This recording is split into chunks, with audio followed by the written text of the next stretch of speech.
Good evening, my friends, and welcome to a bonus episode of Terror Radio Podcast.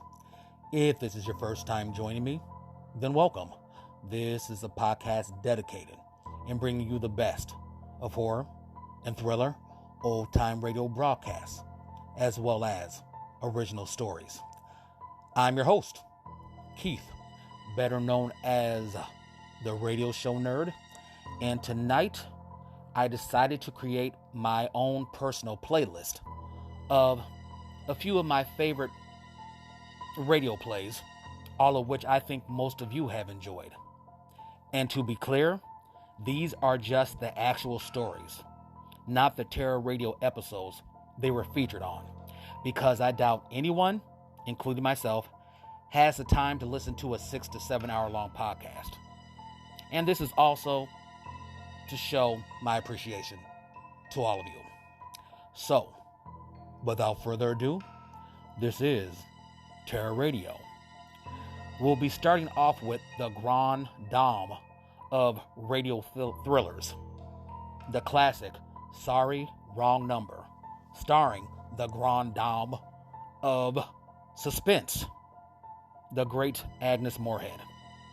Following that is one of my personal favorites, The Shadow People, which was featured on the radio series Hall of Fantasy. Next will be The Thing on the Fourble board, which came to us from the radio series Quiet Please. After that, we have An Evening's Entertainment, which was featured on the 60s radio series Black Mass.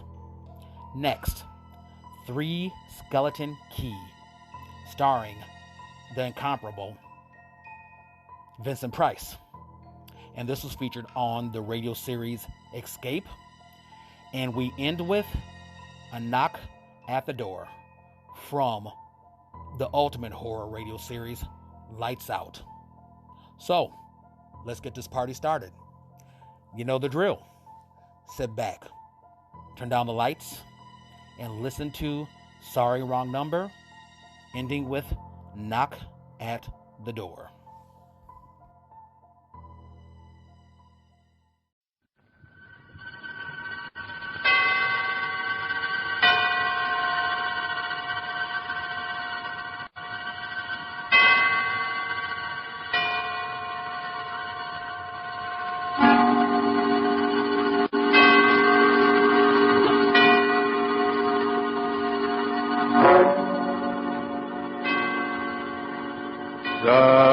Suspense.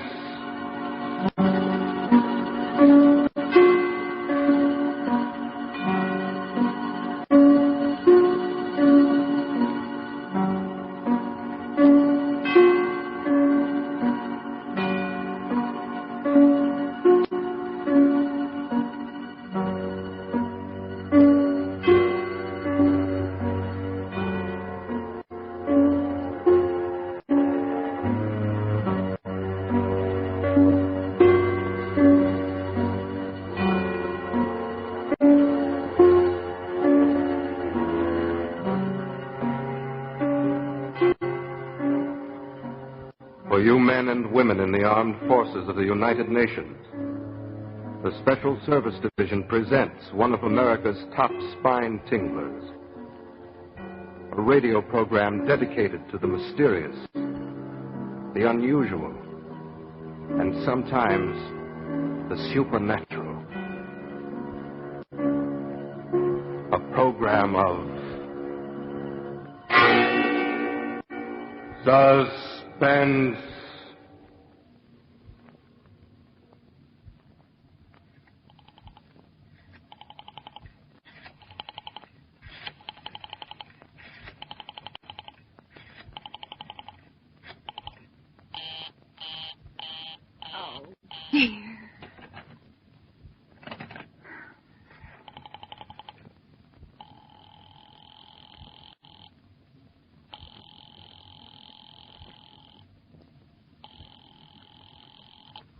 Your call, please. Operator, I've been dialing Murray Hill 70093 now for the last 3/4 of an hour, and the line is always busy.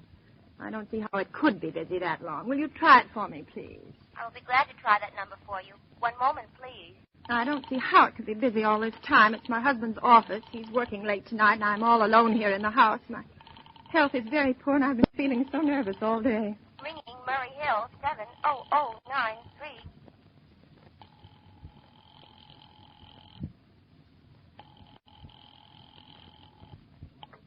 Hello? Hello?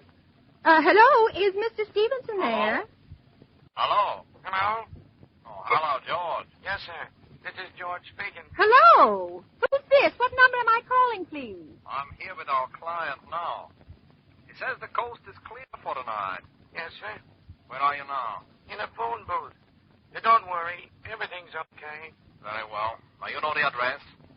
At 11 o'clock, the private patrolman goes around to the bar on 2nd Avenue for a beer. Be sure that all the lights downstairs are on, eh?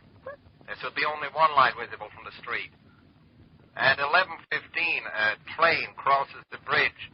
It makes a noise in case her window is open and she should scream. Oh, hello. What number is this, please? Okay. I understand. Now make it quick. As little blood as possible, eh? Our client does not wish to make her suffer long. Will a knife be okay, sir? Yeah, a knife will be okay.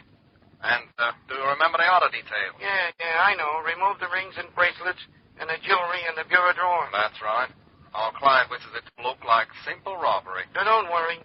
Everything is going to be okay. All right, then. Be sure to...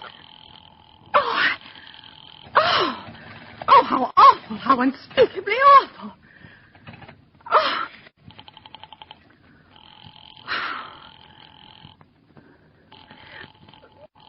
Your call, please.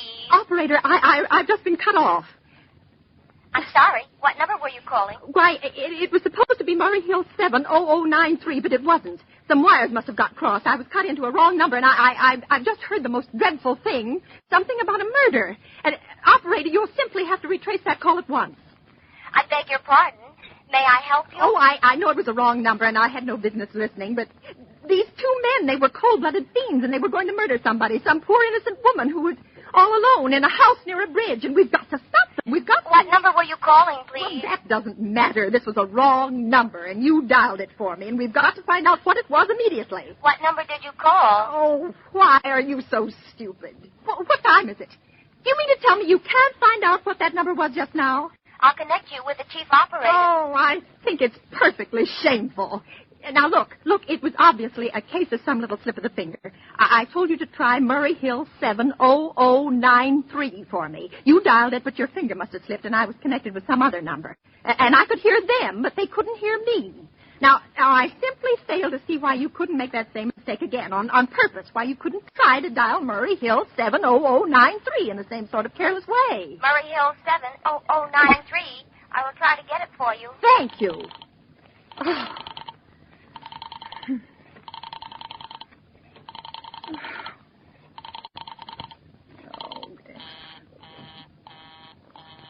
I'm sorry. Murray Hill 70093 is busy. I will call you in 20... Operator, will you answer me? Your call, please. Well, you didn't try to get that wrong number at all. I asked you explicitly, and all you did was dial correctly. I'm sorry. What number are you calling? Oh, can't you for once forget what number I'm calling and do something for me? Now, I want to trace that call. It's my civic duty, it's your civic duty to trace that call and apprehend those dangerous killers. And if you won't... I will connect you with the chief operator. Please.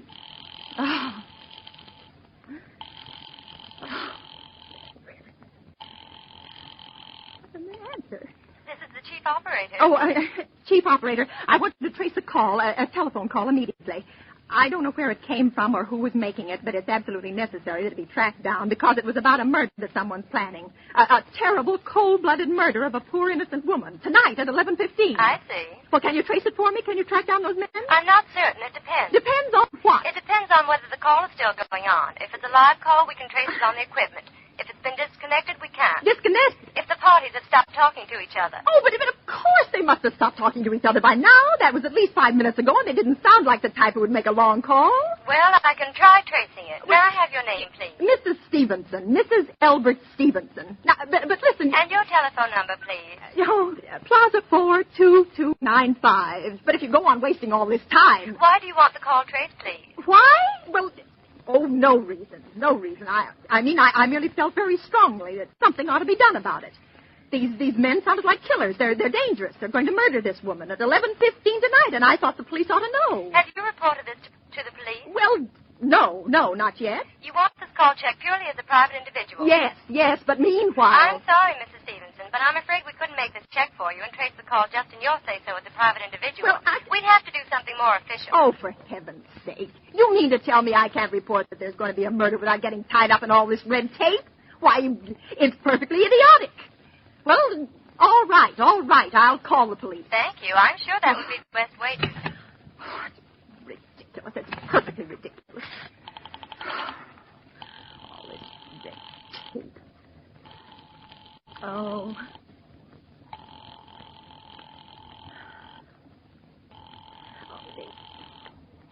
Your call, please. The police department. Get me the police department, please. Thank you. Ringing the police department. Okay.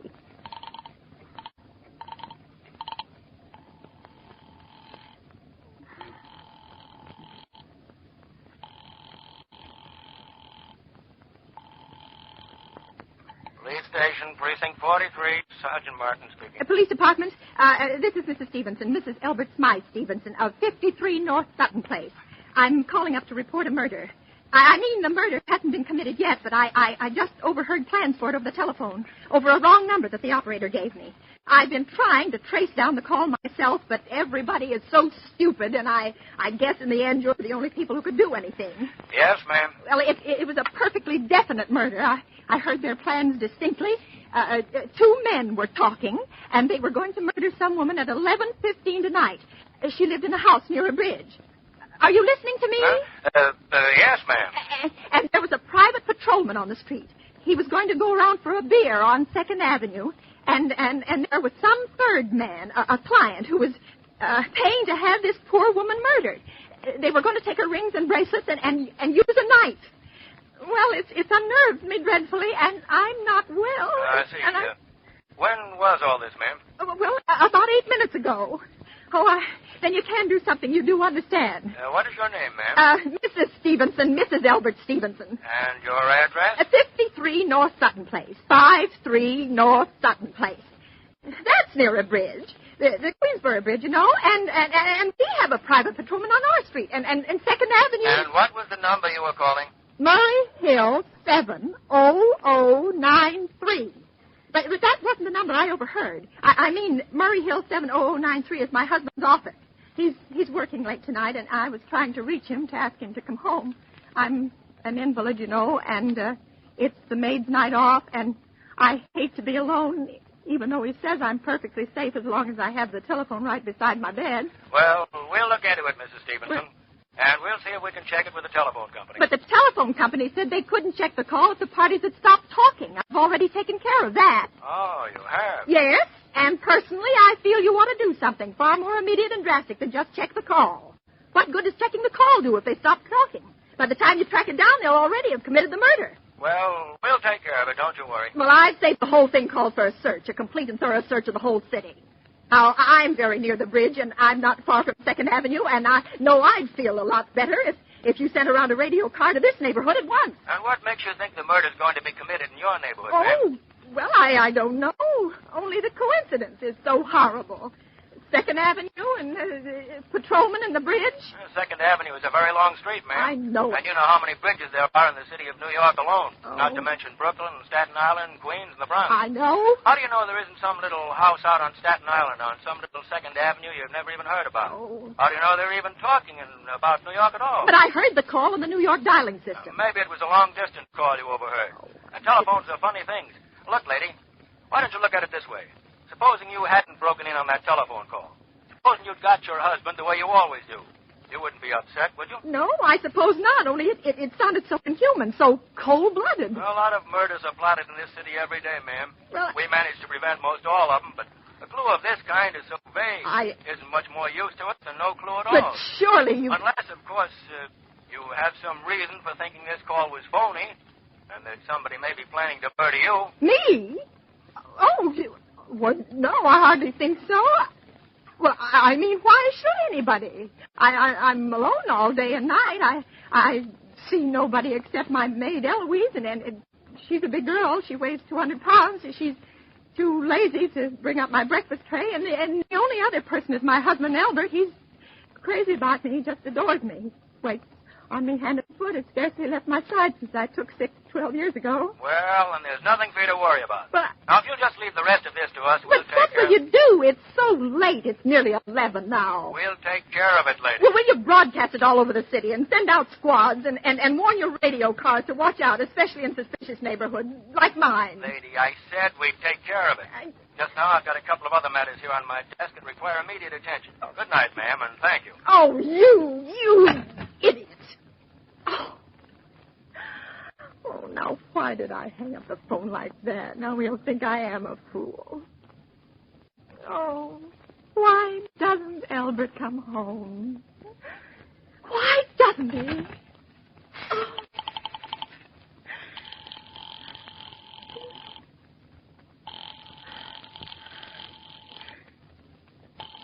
Oh. Your call, please. Operator, for heaven's sake, will you ring that Murray Hill 70093 number again? I can't think what's keeping him so long. I will try it for you. Well, try. Oh. So nervous. Why does it take so long? I'm sorry. Murray Hill 70093 is busy. I will call you. I can hear it. You don't have to tell me. I know it's busy. Oh, if I could only get out of this bed for a little while. If I could get a breath of fresh air, or just lean out of the window, or see the street. Hello, Albert? Hello? Oh, what's the matter with this phone? Hello? Hello?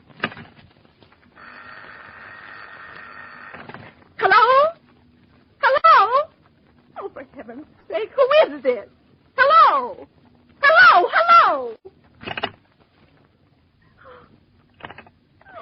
who's trying to...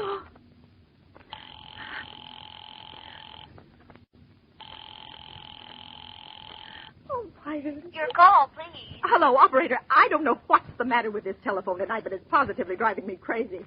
I've never seen such inefficient, miserable service. Now, look.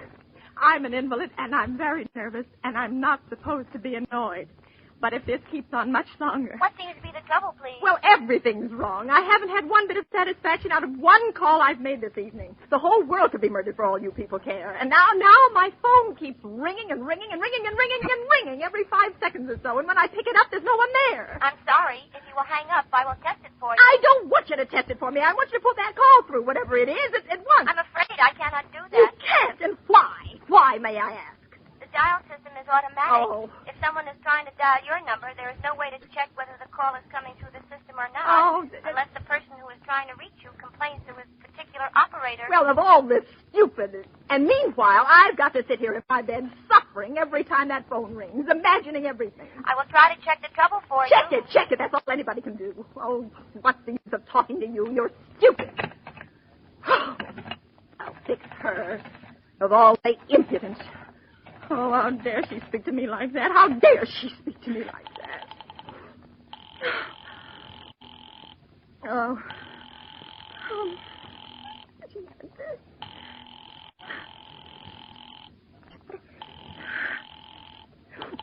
Your call, please. Young woman, I don't know your name, but there are ways of finding you out. And I'm going to report you to your superiors for the most unpardonable rudeness and insolence that has ever been my privilege.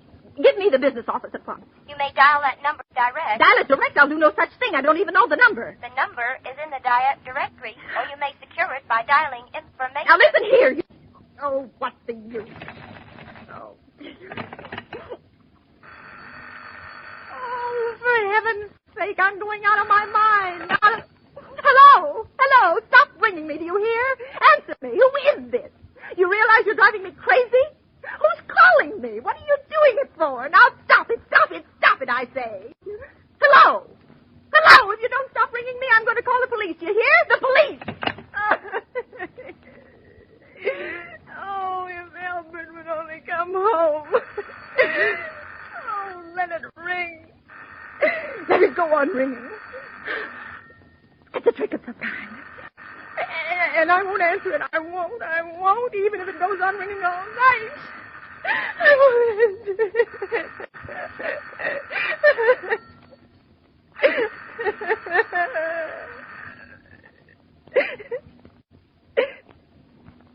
Now what's the matter? Why did they stop ringing all of a sudden? What time is it? Oh, where did I put that clock? 5 to 11. Oh, they've decided something. They're sure I'm home. They heard my voice answer them just now. That's why they've been ringing me. Why no one has answered me. Call that operator again. Oh, where is she? Why doesn't she answer? Oh, operator. Why doesn't she answer? Oh. Your call, please. Where were you just now? Why didn't you answer at once? Give me the police department. I'm sorry. Just a minute. Oh. Oh. I'm sorry. The line is busy. I will call you. Busy? Busy? But that's impossible. The police department can't be busy. There must be other lines available.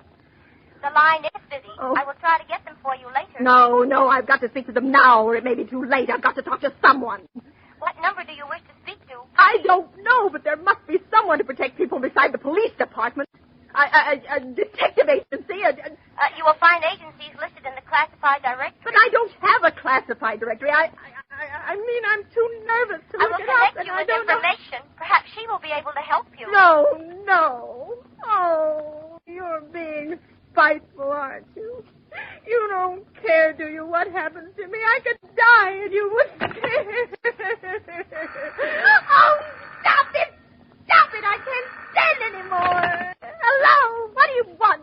Stop ringing, will you? Stop it. Hello? Is this Badger 42295? Yes, I'm sorry. This is Plaza 42295. This is Western Union. Yes. I have a telegram here for Mrs. Albert Stevenson. Yes. Is there anyone there to receive the message? Yes, I'm Mrs. Stevenson. The telegram is as follows. Mrs. Albert Stevenson, 53 North Sutton Place, New York, New York. Darling, terribly sorry.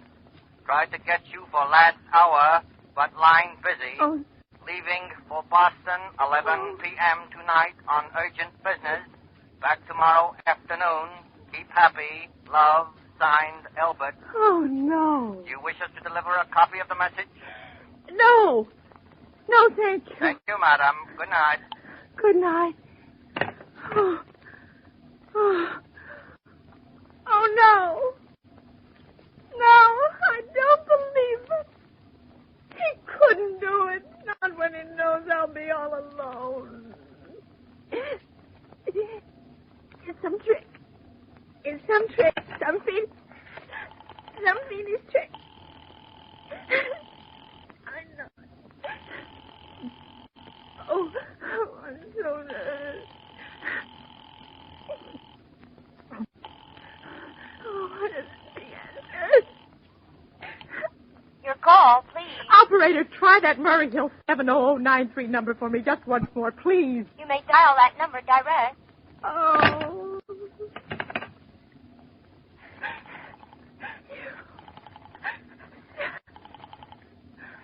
Oh. 9, 3.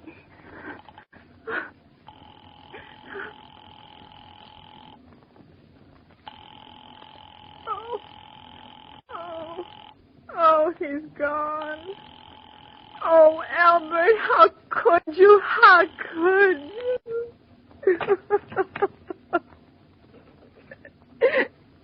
Oh, I can't be alone tonight. I can't. If I'm alone one more second, I'll go mad. I don't care what he says or what the expense is. I'm a sick woman. I'm entitled.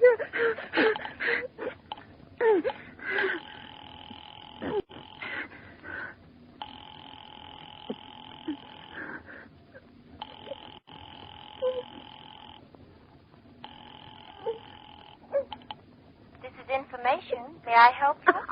I want the telephone number of Hensley Hospital. Hensley Hospital? Yes. Do you have the street address? No, it's somewhere in the 70s. It's a very small, private and exclusive hospital where I had my appendix out 2 years ago. Hensley, H-E-N-C-A. Wait a moment.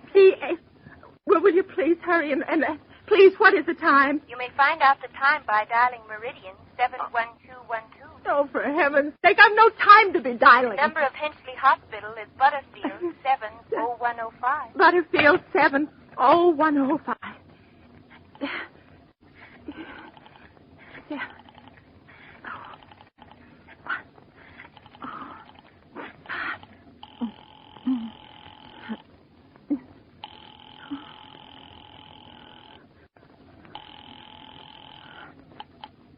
Hensley Hospital. Good evening. Nurse's registry. Who is it you wish to speak to, please? I want the nurse's registry at once. I want a trained nurse. I want to hire immediately for the night. I see. And what is the nature of the case, madam? Nerves. I'm very nervous. I need soothing and companionship. You see, my husband is away, and I'm... Has it been recommended to us by any doctor in particular, madam? No, but I really don't see why all this catechizing is necessary. I just want a trained nurse. I was a patient in your hospital 2 years ago, and after all, I do expect to pay this person for attending me. We quite understand that, madam, but these are war times, you know. I know that. Registered nurses are very scarce just now. And our superintendent has asked us to send people out only on cases where the physician in charge feels it's absolutely necessary. Well, it is absolutely necessary. I'm a sick woman. I'm very much upset, very. I'm alone in this house, and I'm an invalid, and tonight I overheard a telephone conversation that upset me dreadfully. In fact, if someone doesn't come at once, I'm afraid I'll go out of my mind. I see. Well, I'll speak to Miss Phillips as soon as she comes in. And what is your name, ma'am? Miss Phillips? And when do you expect her in? I really couldn't say. She went out to supper at 11 o'clock. 11 o'clock? But it's not 11 o'clock yet. Oh, my clock has stopped. I thought it was running down. What time is it? Just 15 minutes past 11. What was that? What, madam? That click just now in my own telephone. As though someone had lifted the receiver off the hook of the extension telephone downstairs. Well, I didn't hear it, madam. Now, about this... But I did. There's someone in this house. Someone downstairs in the kitchen. And they're listening to me now. They're listening!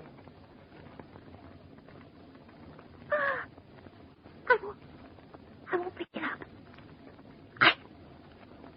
I won't let them hear me. I won't let them hear me. I'll be quiet. I'll be so quiet. And they'll think, oh, but if I don't call someone now, while they're still down there, wait, there'll be no time.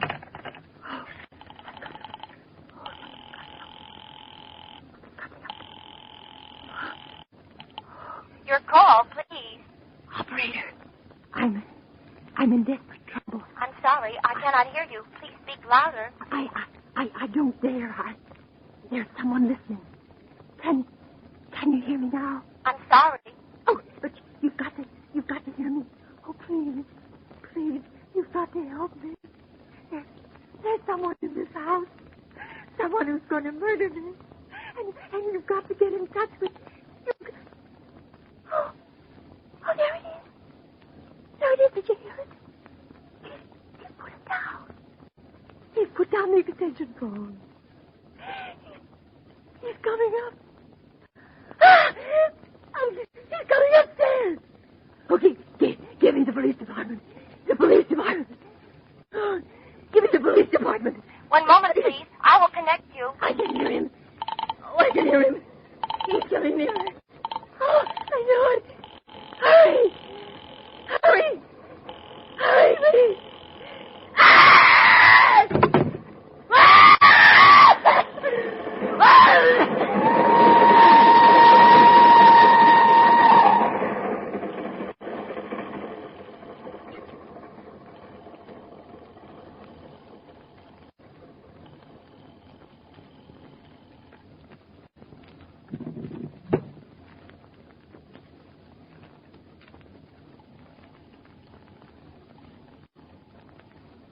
Oh, police department. Oh, I'm sorry. Must have got the wrong number. Precinct 43, Sergeant Martin speaking. Police Department, Martin speaking. Police Department, Martin speaking. Oh, police department? Police Department. I'm sorry. Must have got the wrong number. Don't worry. Everything's okay.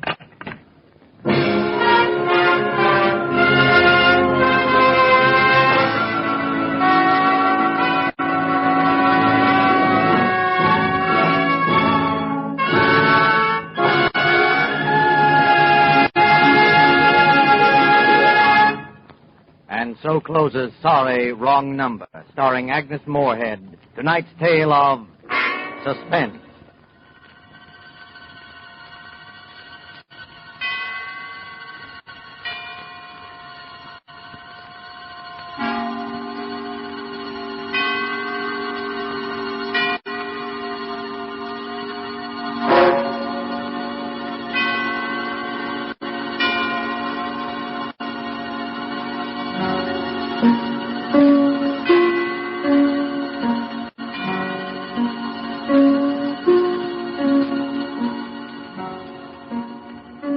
Suspense was rebroadcast for you soldiers, sailors, and Marines of the United Nations by the Special Service Division of the War Department of the United States of America.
And now, the Hall of Fantasy. Welcome to the Hall of Fantasy. Welcome to the series of radio dramas dedicated to the supernatural, the unusual, and the unknown. Come with me, my friends. We shall descend to the world of the unknown and forbidden. Down to the depths where the veil of time is lifted, and the supernatural reigns as king. Come with me and listen to the tale of the Shadow People. Elaine, have you seen anything else since you spoke to me last? No, I haven't. Ever since Mother died, nothing's happened. Well, I only hope it came from upstairs. Come on. Oh, you don't I don't know what to think. I only hope it... David, if anything's happened to him... We'll see in a moment. There's no light in his room. You wait here, Elaine. Where's the light? Over to your left.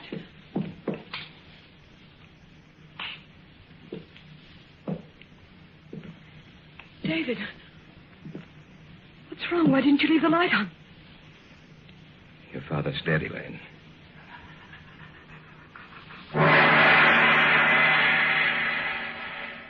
In just a moment, the Hall of Fantasy will present The Shadow People. And now for our story. An original tale of fantasy by Richard Thorne entitled The Shadow People.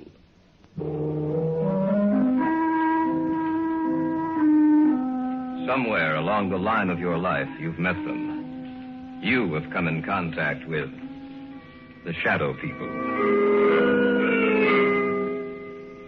When did we first discuss it? Oh, yes, Brian and Elaine and I. It was in my apartment. There was only one light on in the entire place. What's wrong? Elaine, what's the matter? Oh, it's silly, I know, but I thought I saw something in that doorway over there. Where? Over there, right over there. Where are you going, David? Over to that archway, just to let you know that nothing's here. Huh. You see, Elaine, nothing's wrong, nothing at all. Are you satisfied that there's no one else here but us? Yes, I'm sorry. I just thought that Leave the overhead lights on. I'm sorry. I thought that... Put them back on, David, please. All right, Elaine. Look, what's bothering you, sis? I don't know. It's just that... I don't know. Tell us about it, Elaine. Tell us what's bothering you. You promise that you won't laugh at me? Of course not. Brian? Oh, Elaine, I'm your brother. If something's troubling you, I'd like to know about it. All right, then. The reason I was so upset was the fact that I saw someone or something standing in that archway. But, Elaine, David showed you that there was no one else in here. When the lights were put on, you saw for yourself that we were alone. I'm not talking about something you can see in the light, Brian. I'm not talking about a human being. Then what's it all about, Elaine? In the darkness, I saw something that can't be seen in a lighted area. And I've seen it several times before. You're sure you're not imagining this, Elaine? Oh, I don't have that good an imagination, Brian. How long have you seen this thing, Elaine? Well, it started about 6 weeks ago. You were in Detroit on business, Brian. Mom and Dad were on vacation.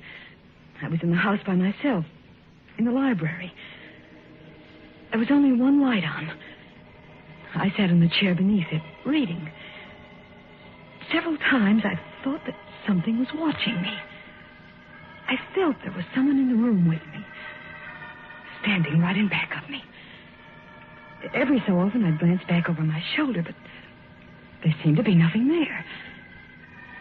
And then I thought I heard someone whispering. I wasn't sure, but when I heard it again, I got up and I looked all over the house. Oh, I'm not easily frightened, you know that, but out in the hallway, it was almost entirely black. Luckily, I was near a light switch. I looked back over my shoulder, and I saw this huge, hulking shape for the first time. And I heard a voice.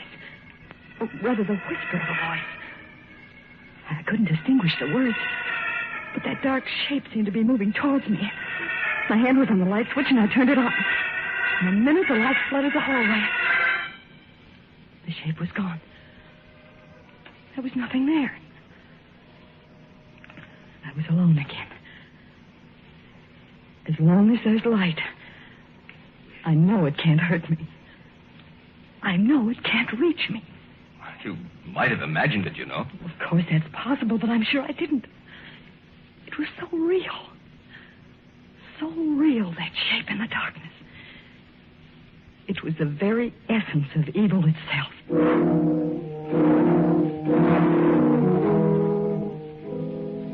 There was an old man I knew of, a Dr. Heselius. I'd heard that he knew quite a good deal about the supposed supernatural manifestations which had taken place in the world.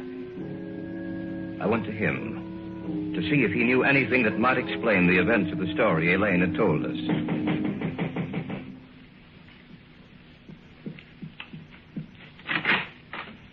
Yes, my good sir. What do you wish? I have an appointment with Dr. Heselius. Oh, yes. He mentioned something about it. You are Mr. Drake. Yes. If you'll come inside. Thank you. Dr. Heselius is in the study. Please come with me. Doctor, a visitor for you. Oh, yes. Bring him in. You may go now. Yes, Doctor. Mr. Drake? Yes. Sit down, please, in that chair over there. Thank you, sir. Now, what is the nature of your visit to me? Well, I understand, Dr. Heselius, that you have a great knowledge of the supernatural manifestations which have occurred on the earth. Great knowledge, Mr. Drake? No, hardly that. I have only scratched the surface in my years of study. Perhaps I can help you. Then again, perhaps I cannot. Well, may I tell you the story? By all means, my good sir. All right. Now, this didn't happen to me, Doctor, but to my fiancée. It seems that about 6 weeks ago, when she was alone. But when the light was on, the dark form disappeared. And that's the story, sir. As much of it as I can remember. Mm-hmm. I see. It's a strange tale you tell. I'm fully aware of that, Dr. Heselius. You say she seemed to hear whispered voices? Yes, that's what she says. I see. A moment, please. I have a book in my file. Oh, yes. Here it is. This is the one. Yes. Perhaps I may be able to help you after all. Let me see. This is a very ancient book, Mr. Drake. I seem to remember... Yes. Here is an account of a happening such as you relate. And we shall live on the earth, and they shall not see us. Yes, it has been foretold by the ruler of the darkness. They who live by day, retire to sleep by night, shall never know that we walk with them, that we watch them, that we wait for our chance. Only in the night will they see us, for in the daylight we are not seen. Only in the night, when the darkness grows together and the forms of the shadow people are shaped from the blackness, they will know us. Then they will know that we are their companions, for we are the shadow people. I knew I had read something similar to the story you have told me, Mr. Drake. Dr. Aselius, what can we do? Well, give me a little time. Let me see if I can find any more references to these people of the darkness. One more thing, Mr. Drake. Be sure that your fiancée is never left alone at night. Be sure that there is some living thing, animal or human, which accompanies her every second of the night. For she is in danger, Mr. Drake. A terrible danger.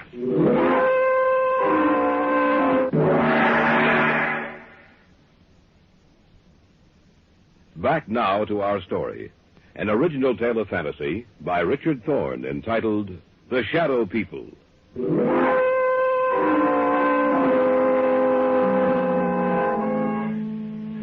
That night, the night of the day I had seen Aselius, Elaine's mother died. She died in her sleep. When she failed to appear for breakfast, Elaine's father went upstairs to see what was wrong. When he entered her room, he discovered that she was dead. The family doctor couldn't explain it, for Elaine's mother had been in perfect health. A few weeks later, I was out at the house spending a weekend with them. I glanced at the clock on the mantel, and it showed 11.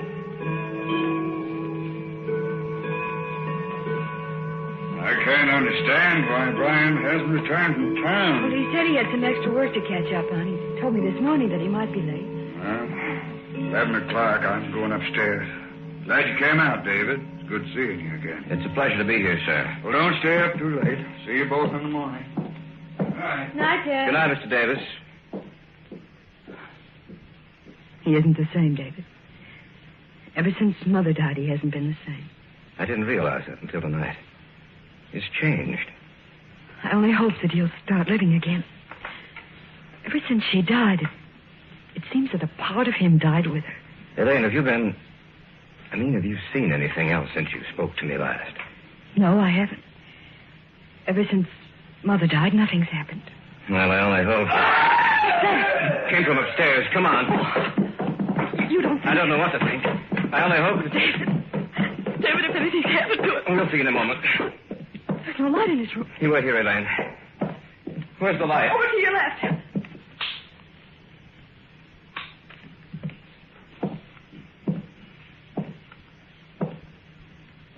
David, what's wrong? Why didn't you leave the light on? Your father's dead, Elaine.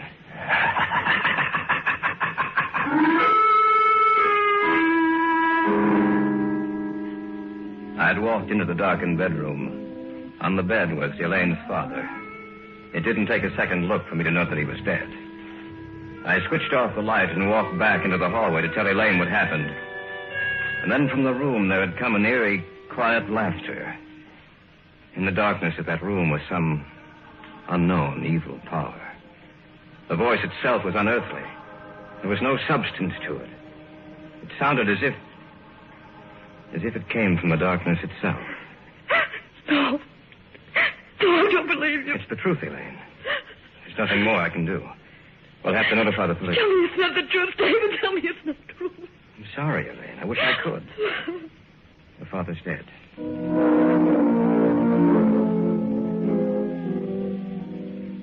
After the burial, Dr. Heselius got in touch with me. He said that he wanted to meet both Elaine and Brian, that he wanted to talk to the three of us. Accordingly, a few nights later, he came out to their house. Miss Davis, will you tell me just when you saw the first manifestation? The night Brian was in Detroit. Now, Miss Davis, you have even seen this apparition in the company of other people, is that correct? Yes. The night at David's apartment. All right. Now I'll tell you what I think. You are in deadly danger, Miss Davis. These beings want to claim you. So far, they have had no success. Only in the darkness do they have power. Little by little, step by step, they have been removing the obstacles in their way to reaching you. First your mother, and then your father, Miss Davis. Both died in the same fashion. In the darkness, death struck at them. Now tell me, do you feel their presence here in this room as I talk to you? Yes.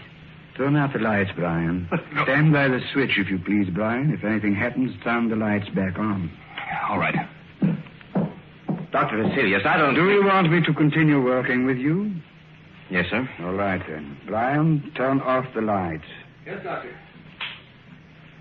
The room now is in darkness, Miss Davis. Do you feel or see anything? No, Yes. Yes, I do. Do you see anything? Yes. Doctor, I don't... Be quiet, you fool. I know what I'm doing. In front of me. The darkness gathering together into a huge, terrible... Not only do you see us, Miss Davis, but everyone else in the room also will see the vague shapes forming themselves in the blackness. We do not want you, Dr. Heselius. The girl we want. We advise you to drop this case. You'll only bring down the wrath of the shadow people upon your head. The girl. We want the girl. Do not stop us. Let us take her now. Turn on the light! They're gone. Miss Davis, are you all right? Yes. Yes, I am. Just as she said.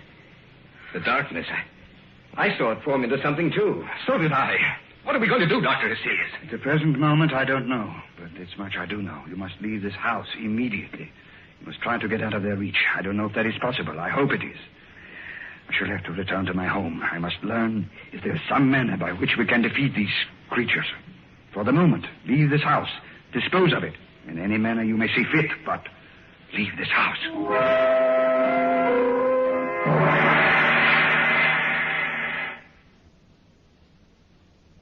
Back now to our story.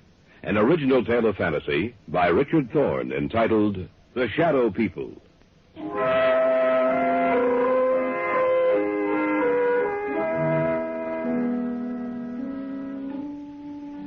We spent the night in my apartment, the three of us. The following day, Brian and Elaine made arrangements to dispose of the house. In the afternoon, Dr. Heselius called me and asked that I come to see him. David, I'm glad you're here. Anything new, Doctor? Yes and no.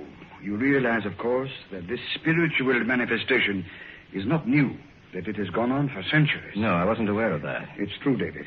De Maupassant wrote what was supposedly a fiction story about the manifestation, David. He called it Orla. However, according to the information here on my desk, it was taken from an actual case history.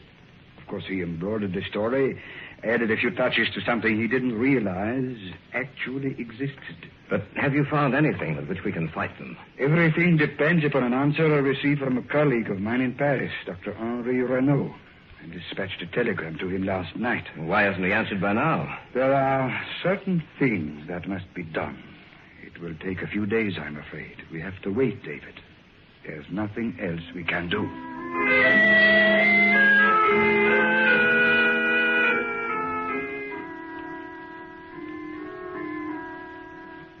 In the next few days, the house was sold, and Brian and Elaine moved into a newer, more modern home a few miles from my apartment.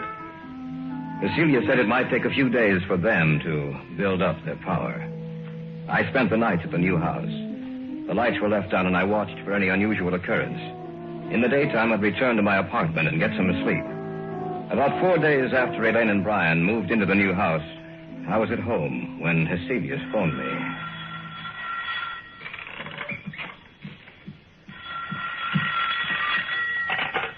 Hello? David? Yes, Dr. Cecilius? I hate to tell you this, David. What's the matter? What's wrong? They were a step ahead of me, David. I just received word that Renault died or was killed at the very moment I sent the telegram to him.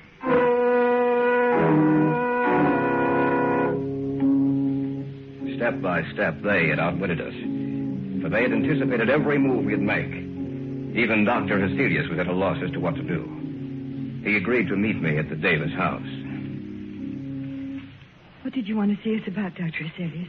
Did you find out anything more? I'm sorry to say that I haven't. At the moment, I'm at a complete loss. I don't know what to do. But what did you want to see us about this evening? Merely to check, to see if anything else has happened. Miss Davis, have you seen or heard anything? Not in the house, only in my dreams. Your dreams? Yes.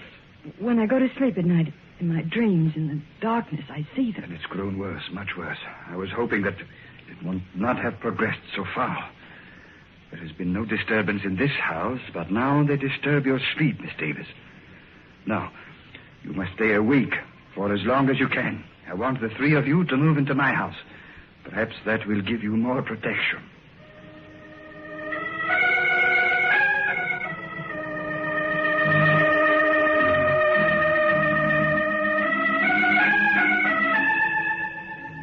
That night, we moved over to Hecelius' house. Perhaps Elaine would have more protection there. From there, we might be able to devise some plan of action, some way to beat those beings. For a few days, things were quiet. The shadow people seemed to have withdrawn. For a while, I thought that we might have succeeded in thwarting their purpose. Elaine no longer complained of troubled sleep. But that condition lasted for a few days only.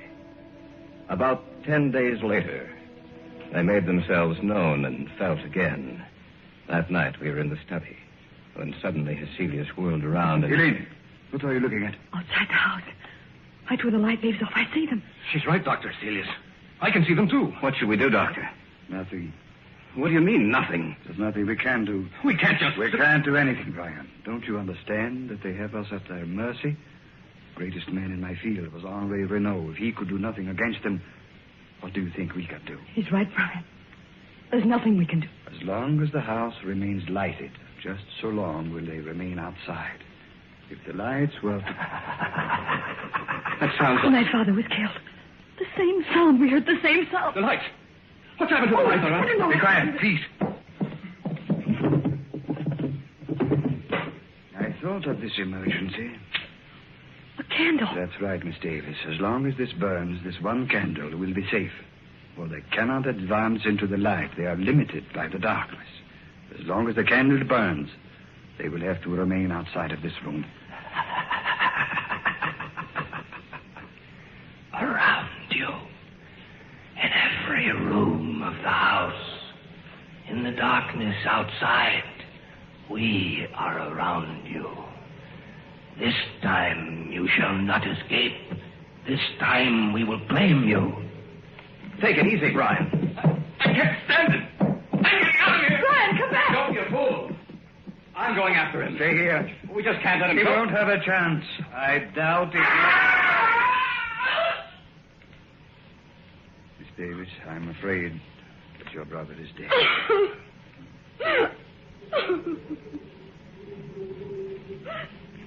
The wind, Doctor. Listen to the wind. I know. Yes, Doctor. Listen to the wind. You must realize by now that the three of you haven't a chance. You must know in your minds that we can destroy you at any moment we desire. But, Dr. Hecelius, you may still save your own life. Let the others go. Give them to us. No. No, you will have to take all of us. Shall we destroy your light? Shall we move in on you now? As you will. Do as you will.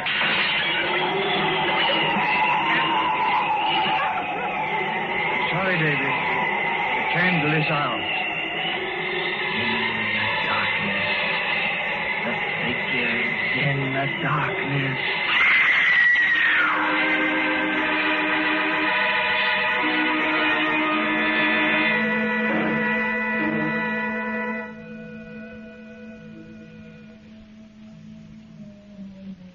We warned you, Celius. You and the others are dead now. And we shall live on the earth. And man in the day shall not see us. They will know that we wait for our chance, that we walk with them. Only in the night, when the darkness grows together, and the forms of the shadow people are shaped from the blackness, will they see us. Then they will know that we are their companions. Look next to you. There, in the shadows.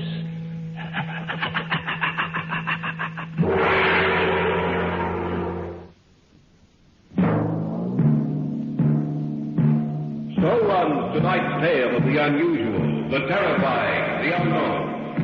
Join us again when next we journey down the corridors of the Hall of Fantasy to hear another strange tale of the supernatural. All characters and events portrayed in these programs are fictional, and any similarity to actual events or persons, living or dead, is purely coincidental.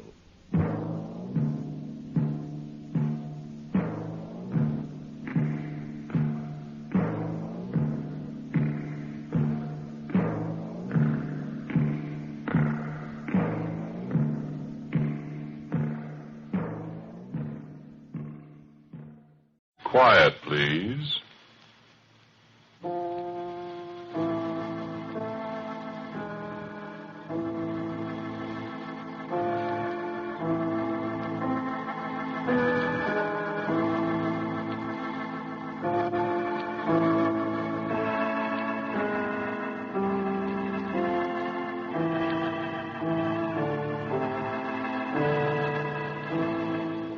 The Mutual Broadcasting System presents Quiet Please, which is written and directed by Willis Cooper and which features Ernest Chappell. Quiet Please for tonight is called The Thing on the Fourble Board.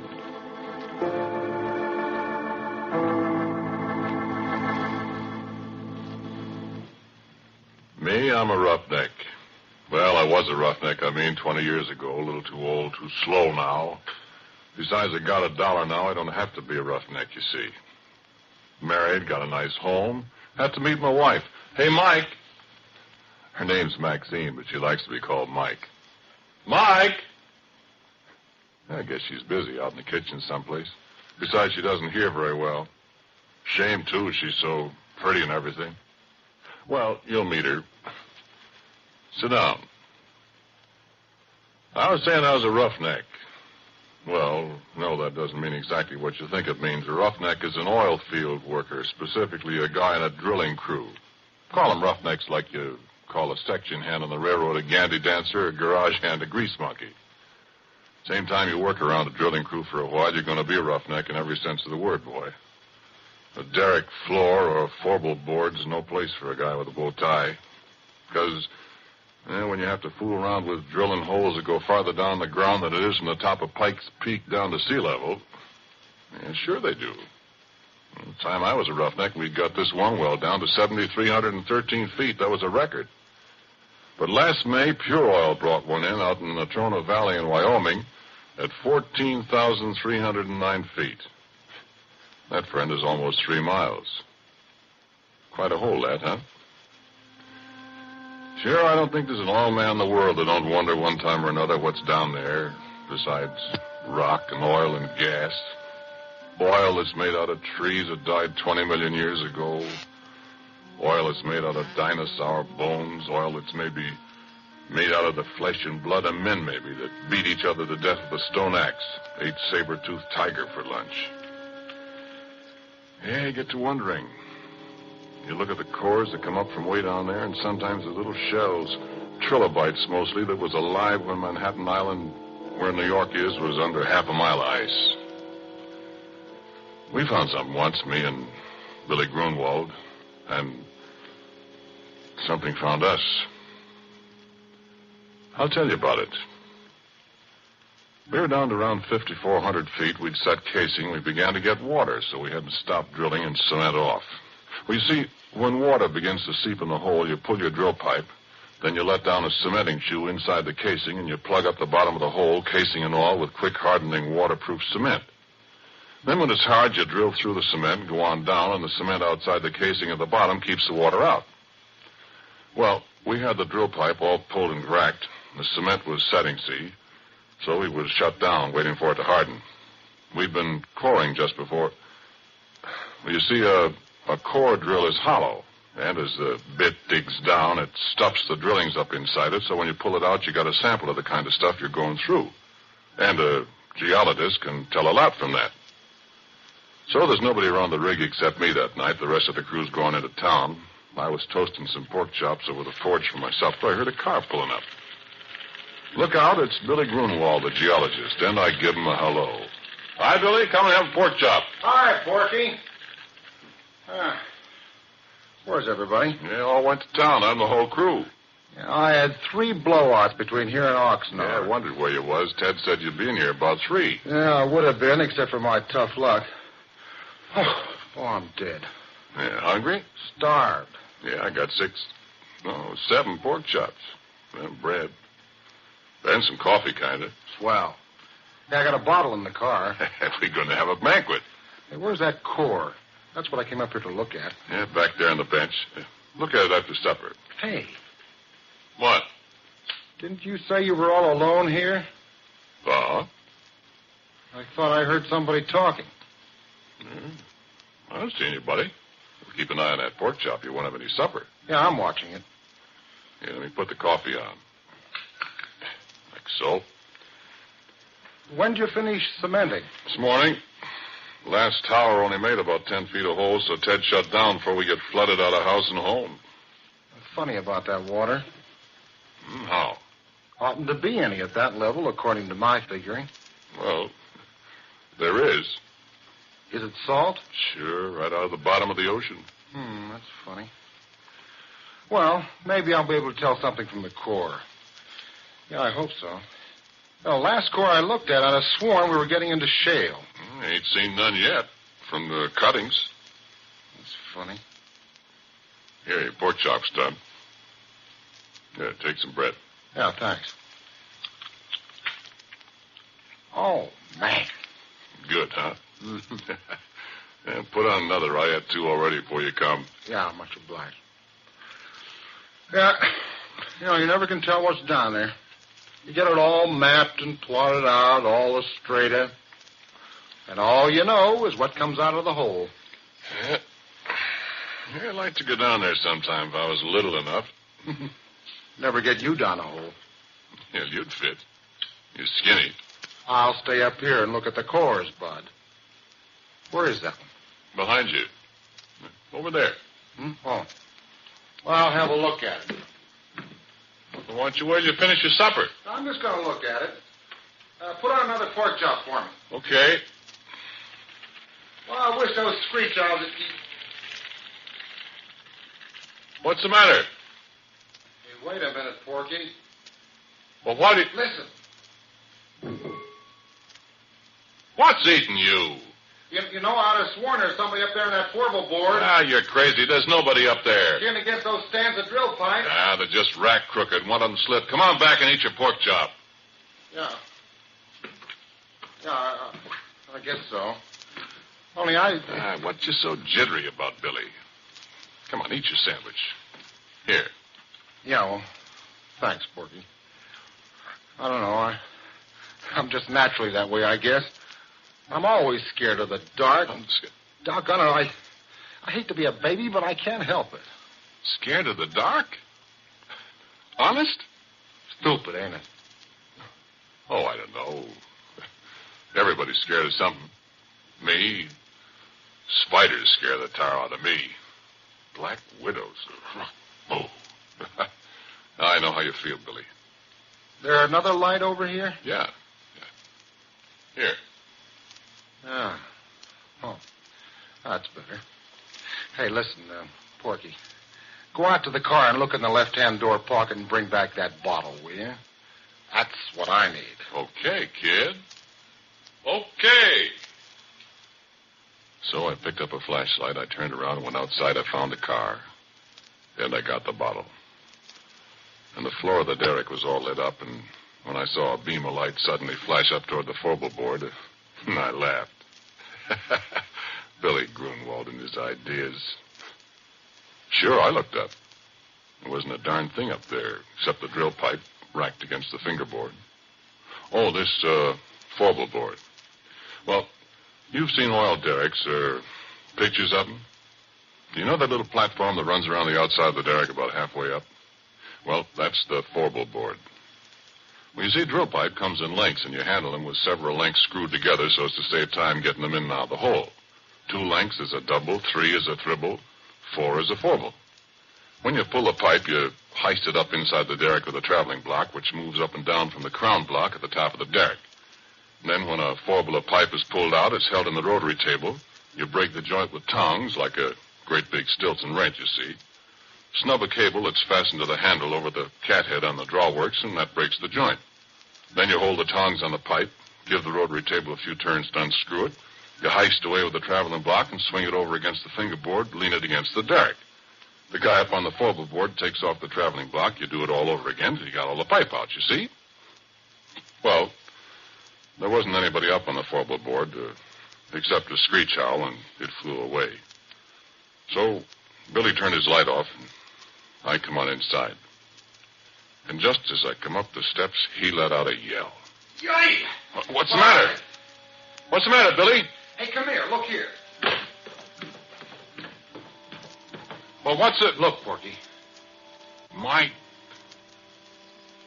Where did you find that? Now, listen, Porky, I give you my word. That was embedded in the core. Why, it couldn't be. I tell you it was. Look where I dug it out. Hey, you know what? That rock there comes from a mile underground. And it's been a mile underground for 1,000,000 years. And look at this. And I did look. And what he was holding was a gold ring. And it was all carved and filigreed just like jewelry. And there wasn't any kidding about it. It was real.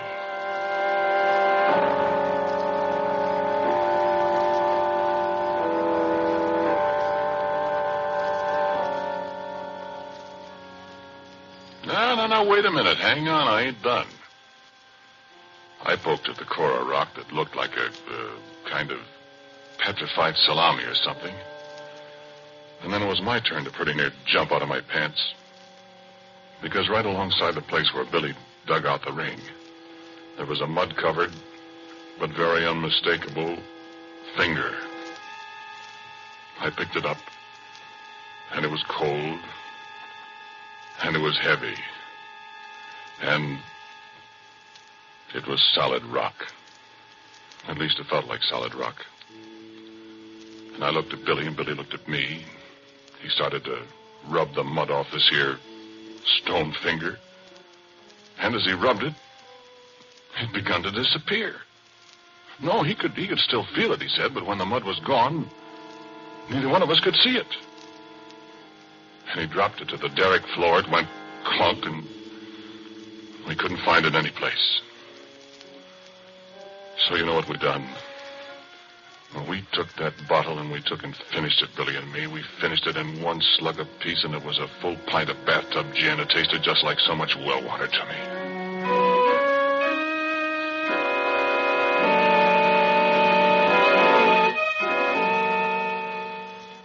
And then we sat down on the derrick floor and we looked at each other.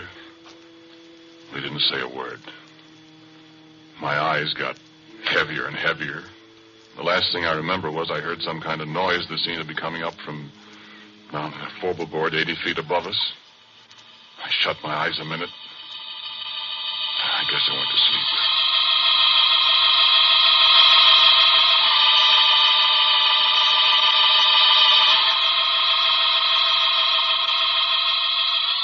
And I had awful dreams. Black Widow. Spiders crawling all over me with gold rings on their legs. Things I could hear, but I couldn't see up on the Fourble board. Billy Grunwald climbing up the ladder outside the derrick in the moonlight. faces looking at me, and I couldn't figure out who they were. Then I was waked up by a horrible scream, a crash alongside me that shook the whole derrick. I opened my eyes to see Bully Grunwald lying on the floor 2 feet away with a broken neck.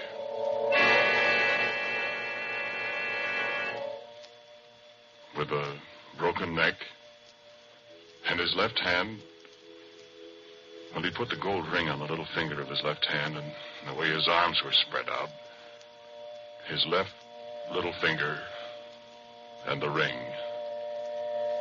were gone.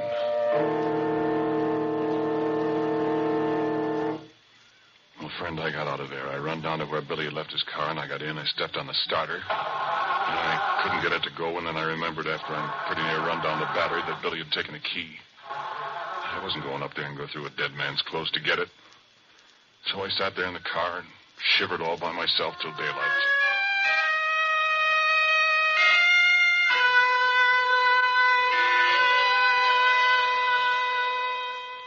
And then Ted and the crew came. Afterwards, a state cop, and everybody in the world was asking me questions. Did you and Billy have a fight, Porky? I told you we didn't, Ted. But you had been drinking. We only had that little pint, Ted. Well, what was he doing up on the Fourble board? Did you threaten him, and did he run up there to get away from you? Listen, cop, don't be a chump. Billy Grunwald and I were good friends. Then why'd you push him off the Fourble board? I didn't, I tell you. I wasn't up there. Oh, what did he go up there for? I don't know. I was asleep. How do you know he was up there? I didn't say he was. You said so. Besides, how would he break his neck if he didn't fall from way up there? Well, look, officer. I think it was just another accident. I mean, we haven't got anything on Porky, and personally, I don't believe he did it. Well, it's mighty mysterious. So it is. But we got work to do. Now, how about it? That cement's hard down there, and I want to start drilling again, and I'm short-handed. Will you let Porky stay here till I run in my pipe again, and, well, then you can take him and ask him questions till you're blue in the face. Well, okay. Let's get rolling. You got steam up, Happy? I'm all set. All right. Porky, you go from the Fourble board. What? Not me, Ted. Oh, don't be such a boob. There's nobody up there to shove you overboard. Well, you can put a safety line around you if you want to. And besides, you're getting paid to do what you're told.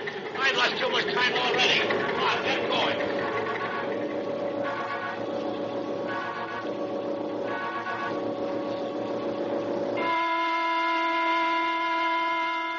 So, okay, I go up on the Fourble board. And you can bet I took a good gander around before I did anything else. Now I couldn't see a thing. So I signaled to the driller to let down the traveling block, and he did. Came sailing down from up above. I was just reaching for it to pick up the first Fourble drill pipe. Gave a big jerk, and the cable broke. It dropped and nearly pulled me off the Fourble board. And it landed right on top of Ted. And if you have any idea what a guy looks like after 2 tons of metal land on him from 80 feet up, you keep your ideas to yourself.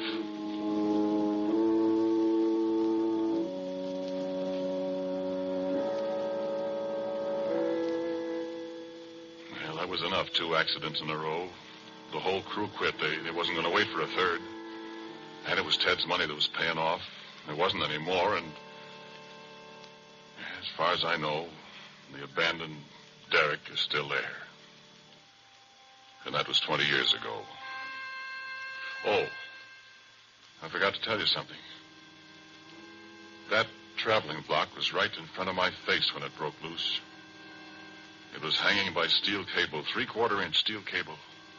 And I saw that cable break right before my eyes. Looked just like a piece of string when you snap it between your fingers.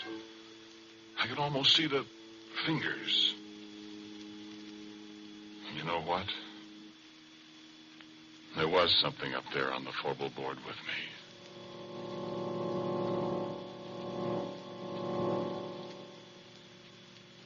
And so a couple of days later I came back.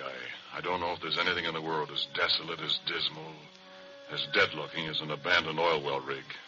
There it stands like a skeleton off on a deserted side road and the bare yellow hills surrounding it, and it's the deadest thing you ever saw. I sat in my car for a long time looking at it. Everything was just the way we'd left it. I looked in at the floor. The smashed traveling block was there alongside the rotary table. There was a little mutter of steam from the boiler. That was all. Then I heard a tinkle of something as it hit the ground alongside me. I looked around. There wasn't a soul in sight. But at my feet was a gold ring that Billy Grunwald and I had found in a core of rock that came from a mile underground and from 1,000,000 years ago in time.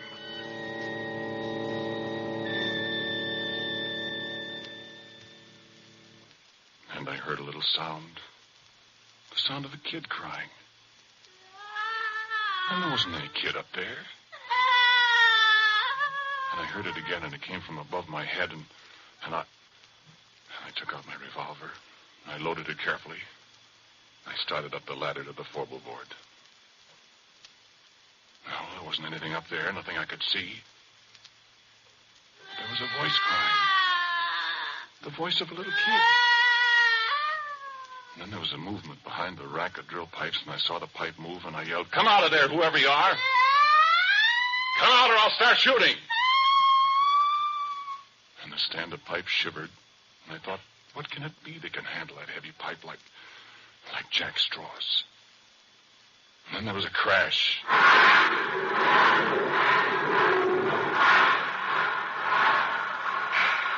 The whole stand-up pipe fell over, and I just got out of the way in time. And I was alone on the Fourble board with the thing. But I couldn't see it. I felt the platform tremble under my feet again as something moved toward me. I fired 2 or 3 shots.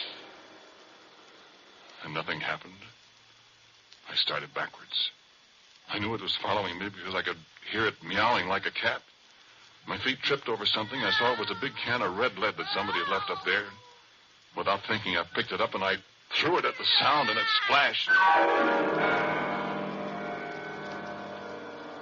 And there it was. And I wish the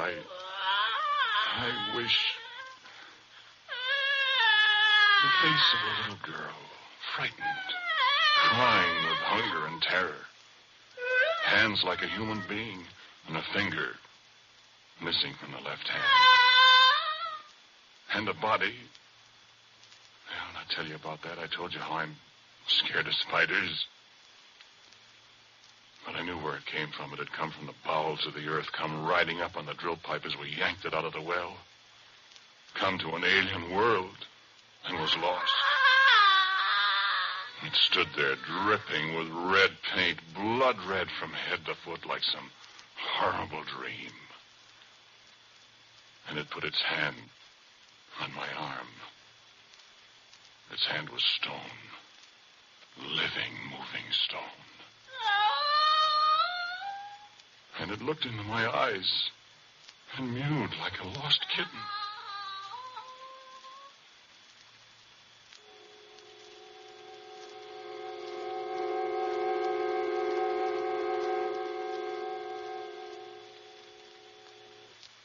"20 years ago, I discovered many things about it, what it used for food, that it was deaf, that it was invisible and couldn't see people when it was invisible, that if you sprayed it with mud or paint or grease paint, makeup, then it could see people. And believe me, I didn't want to see its body. I can see that in my nightmares.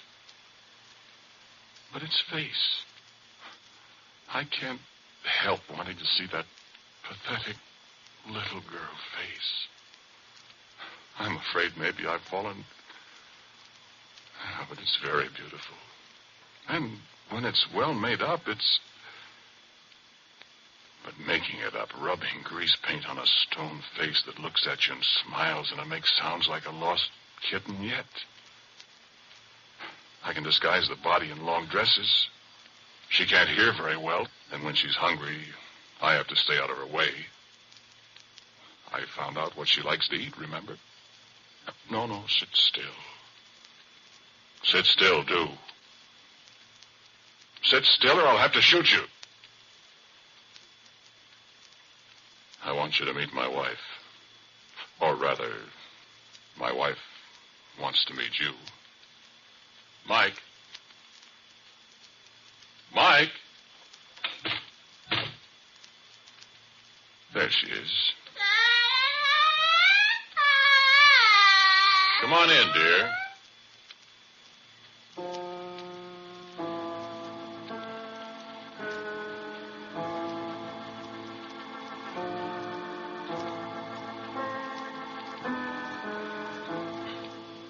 The title of tonight's Quiet Please story is The Thing on the Fourble Board. It was written and directed by Willis Cooper and featured Ernest Chappell. And Dan Sutter played Billy Grunwald. Pat O'Malley was Ted. And Cecil Roy was also a member of the cast. As usual, music for Quiet Please is played by Albert Berman. Sound by our good friend Albert April. Now, for a word about next week, here is our writer-director, Willis Cooper. Well, I'm reasonably sure that all the characters in tonight's stories were completely fictional. At least I, for one, hope so. Next week, the story is called Presto Changeo, I'm sure.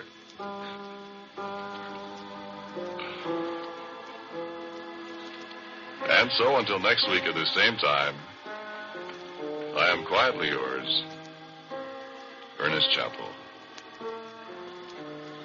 This program was heard in Canada through the facilities of the Canadian Broadcasting Corporation. This is the Mutual Broadcasting System.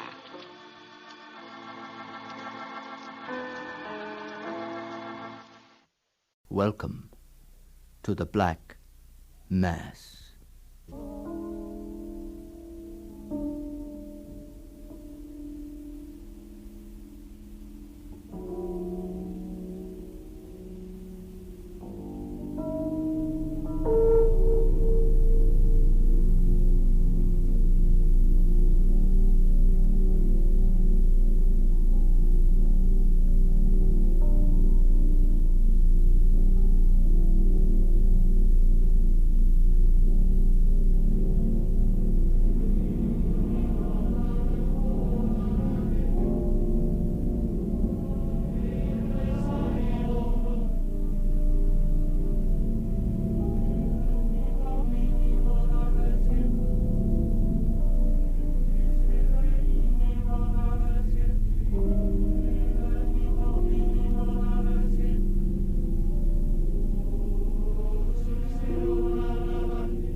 Tonight, here is a tale about olden times, based, more or less, on the story by Montague Rhodes James, An Evening's Entertainment.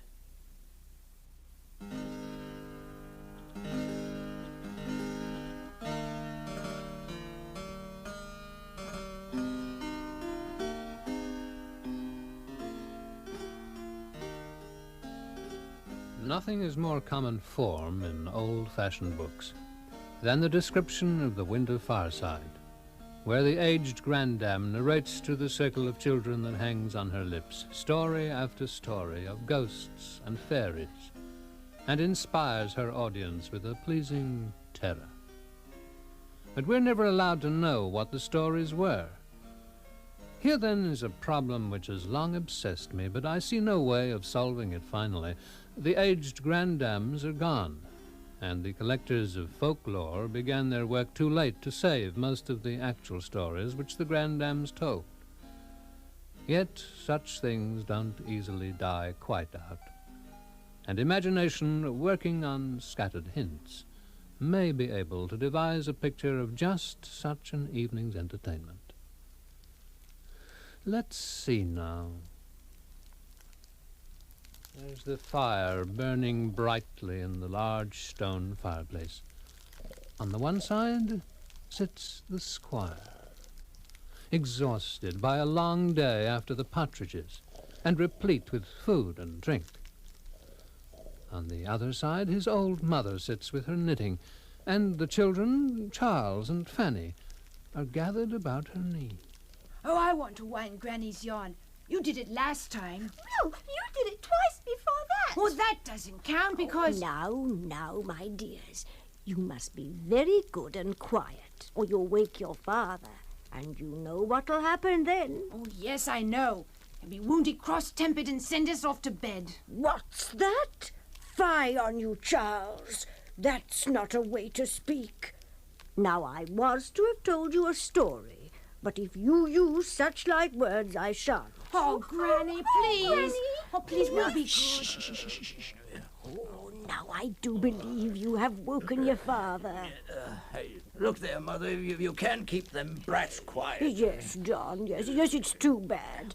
I've been telling them if it happens again, off to bed they shall go. There now. You see, children? What did I tell you? You must be good and sit still. And I'll tell you what. Tomorrow you shall go a blackberrying. And if you bring home a nice basketful, I'll make you some jam. Oh, yes, Granny, do. And I know where the best blackberries are. I saw them today. Oh, and where's that, Charles, dear? I know too, Granny. It's in the little lane. It's in the little lane that goes up past Colin's cottage. Charles? Fanny? Whatever you do, don't you dare to pick one single blackberry in that lane. Don't you know? But there, how should you? What was I thinking of? Well, anyway, you both mind what I say. Why, Granny? Why shouldn't we pick them? Why shouldn't we pick them? Shh. Remember what I told your father. But Granny, why? Very well, then. I'll tell you about it. Only you mustn't interrupt. Here, Fanny, you can take the knots out of this skein for Granny. Now, let me see.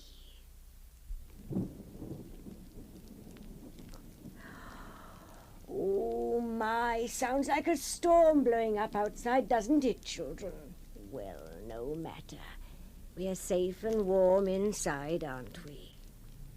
Well, now, that lane. All this, mind you, happened when I was quite a little girl. That lane was feared even then, and as far back as anyone can remember. And if something that happened to your granny on that lane is any indication, I've often wondered if there was any connection between what I saw and all that about Mr. Davis and his friend that I'm about to tell you. What did you see, Granny? Yes, what did you see, Granny? What did you see? Well, you know that lane passes near to the top of that hill, where you've seen that old figure cut out in the crag. Well, I was passing along there one evening. I was already late getting home for my supper. But I remember seeing the currant and gooseberry bushes along the side leading to the top of the hill. The berries were ever so ripe and delicious. And before I realized, I had followed them, tasting one bush, then another, near to the top of the hill. Then I stopped for a moment. I was sure I heard something. Voices, I thought. But I couldn't make out plainly because of the wind. I couldn't make out whether they were coming from the top of the hill or from inside. Somewhere inside the hill itself, voices singing or calling or something. I wasn't frightened at all at first, and I remember walking farther up to see where the sounds were coming from, and the farther up I went, the more it seemed the voices were coming from all around me, from below as well as above. Then, suddenly, you know all those strange old rocks around the top of that hill? Beside one of those rocks. No one believed me when I told the story later, or made out they didn't believe me. Well, what I saw was a hand, a whole arm reaching up from out of the earth. Now, they say that the hill had once been a burial place in ancient times, and that a skeleton arm could very well be unearthed by the rains. But that was no skeleton arm. there was flesh on it, dark and old, and long nails, more like claws. Now, you can believe me or not, but I say I saw that arm reaching up out of the earth. And it wasn't a dead arm. When I came nearer, I saw its fingers moving like it was in pain, like it was beckoning me to help it. The rest of it out of the earth.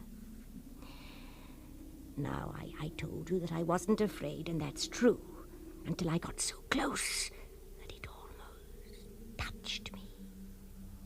But then suddenly a terrible fear overcame me, and I ran all the way down the hill.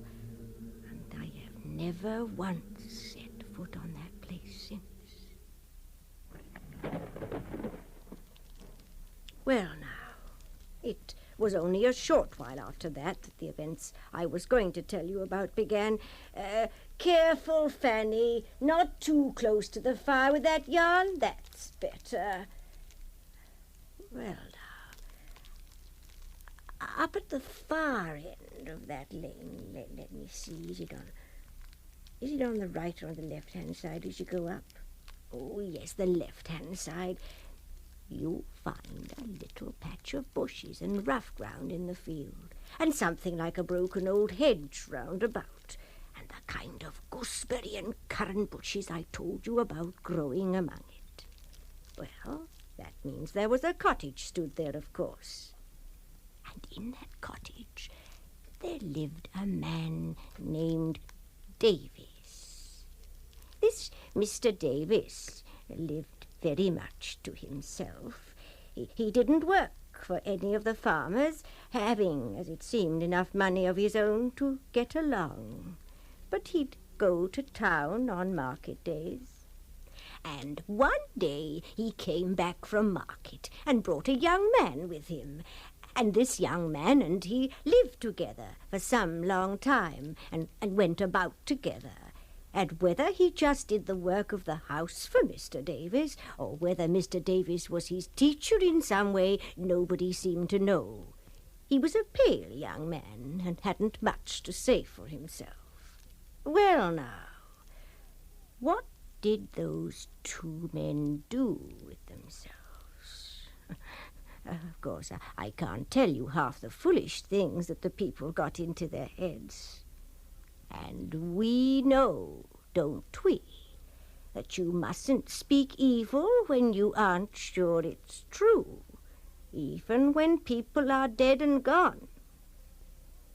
But as I said, those two were always about together, late and early, and there's one walk that they'd take regularly to the place on the hill that I just told you about.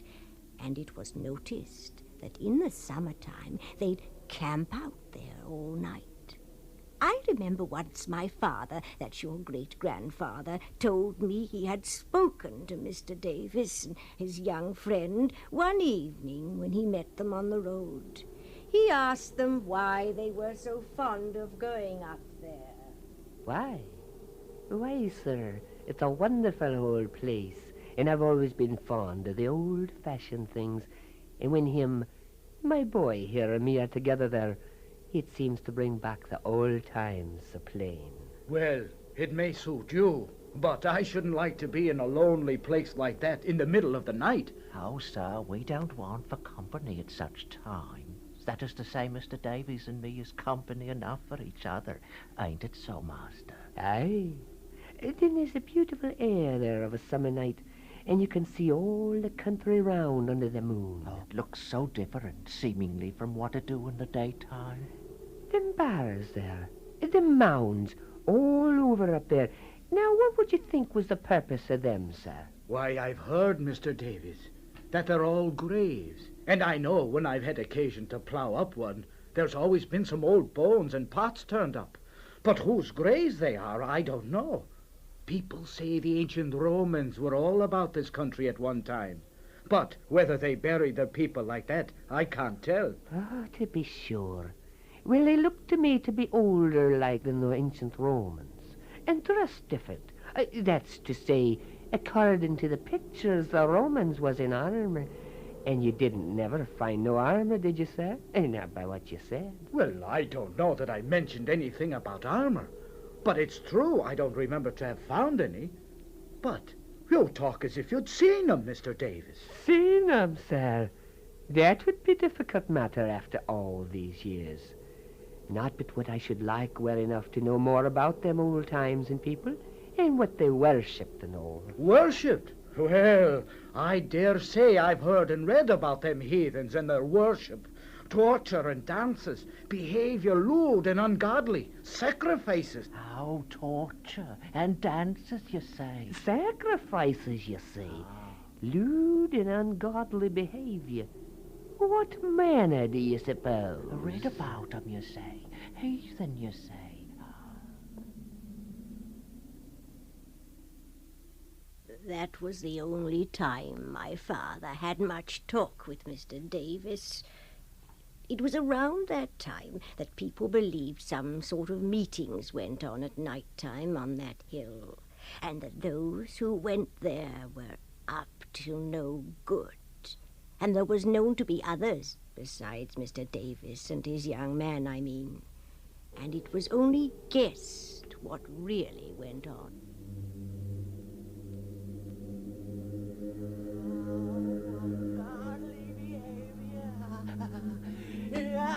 Dances and tortures, master.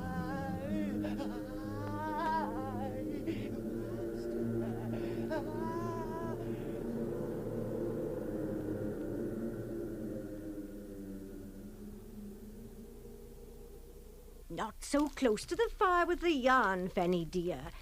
Now mind what I say, else you find yourself going up in flames. Oh, don't stretch that skein so, Charles. Hold it loosely. That's it. Well, now.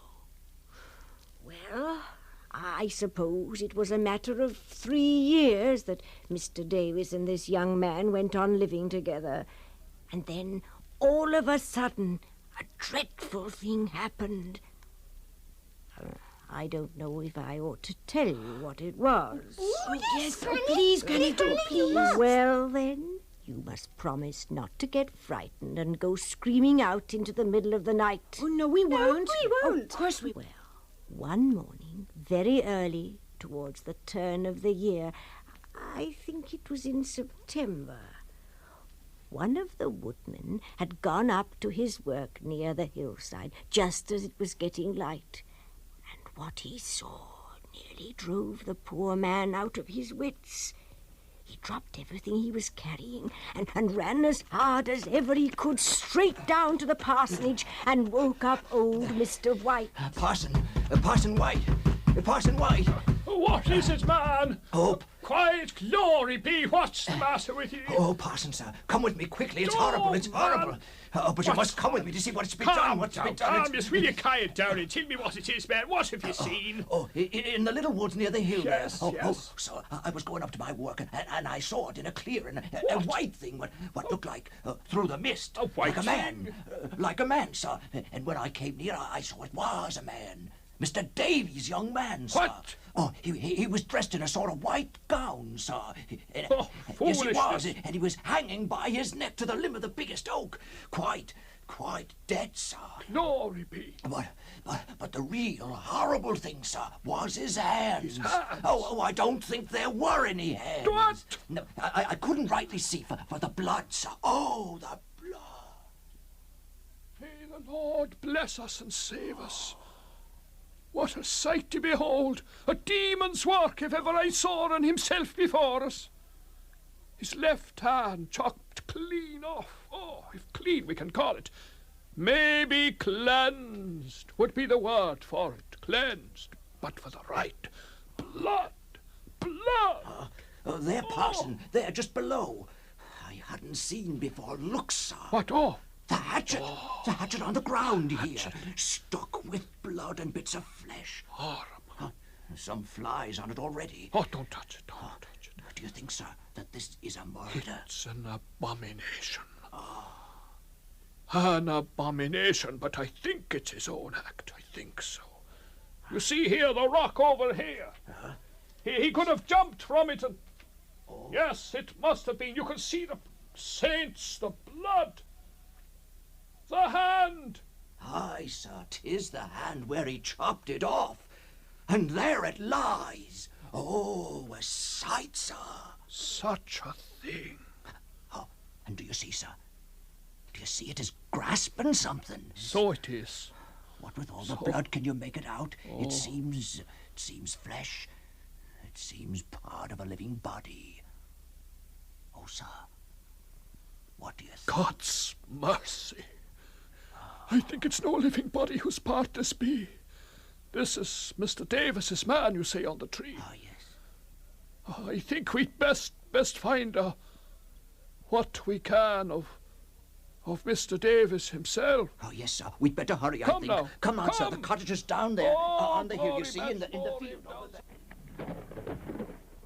Well, now, the door of the cottage stood wide open, and the two men rushed in, not knowing what horrors to expect. Mr. Davis. Mr. Davis. Mr. Davis? When they came to the little room which served as a parlor...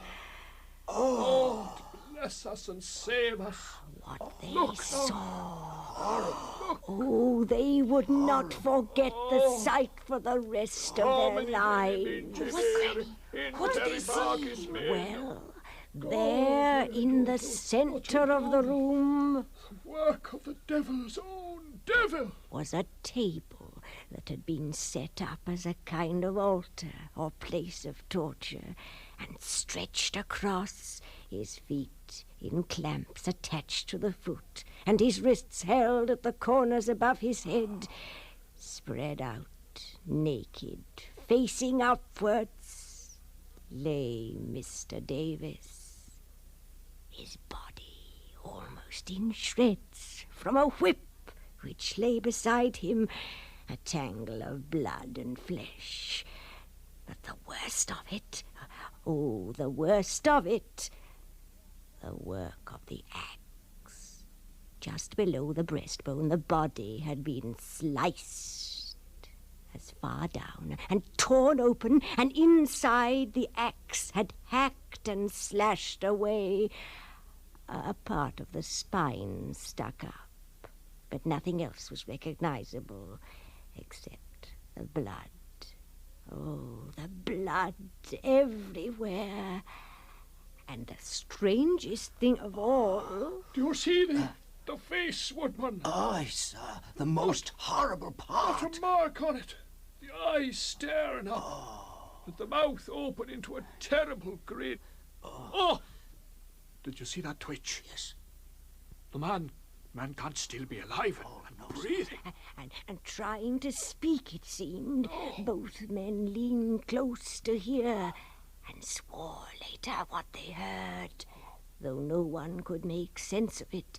But they swore they saw the mouth move, and the words barely audible come forth.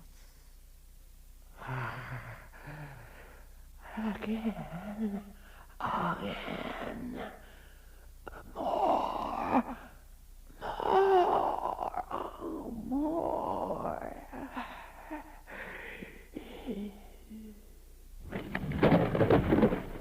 Well, now, Fanny, you're shivering, dear, and so close to the fire. You should fetch a woolly from upstairs, dear. No, Granny.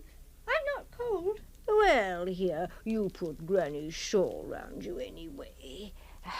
That's it now. Well, did they bury Mr. Davis? Did they bury Mr. Davis? Oh, that they did. And his young man together.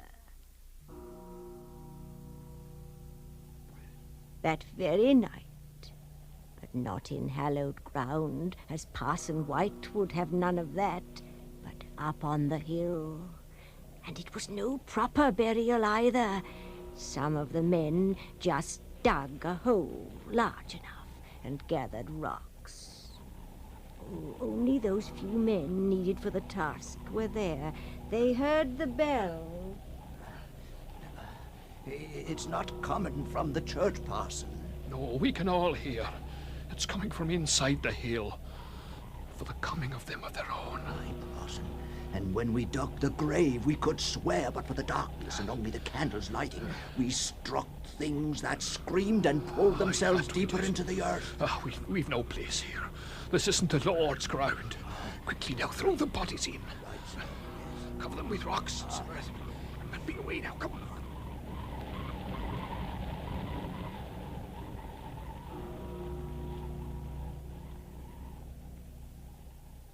And they did. But it wasn't exactly the end of the story. What happened then, Granny? What's that sound, Granny? Do you hear it? Ah, the sound. I'm coming to that.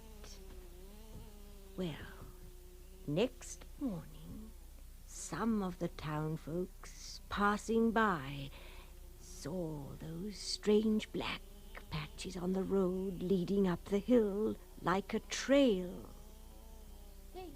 They look to be alive, like. How could they be? But they shimmer so.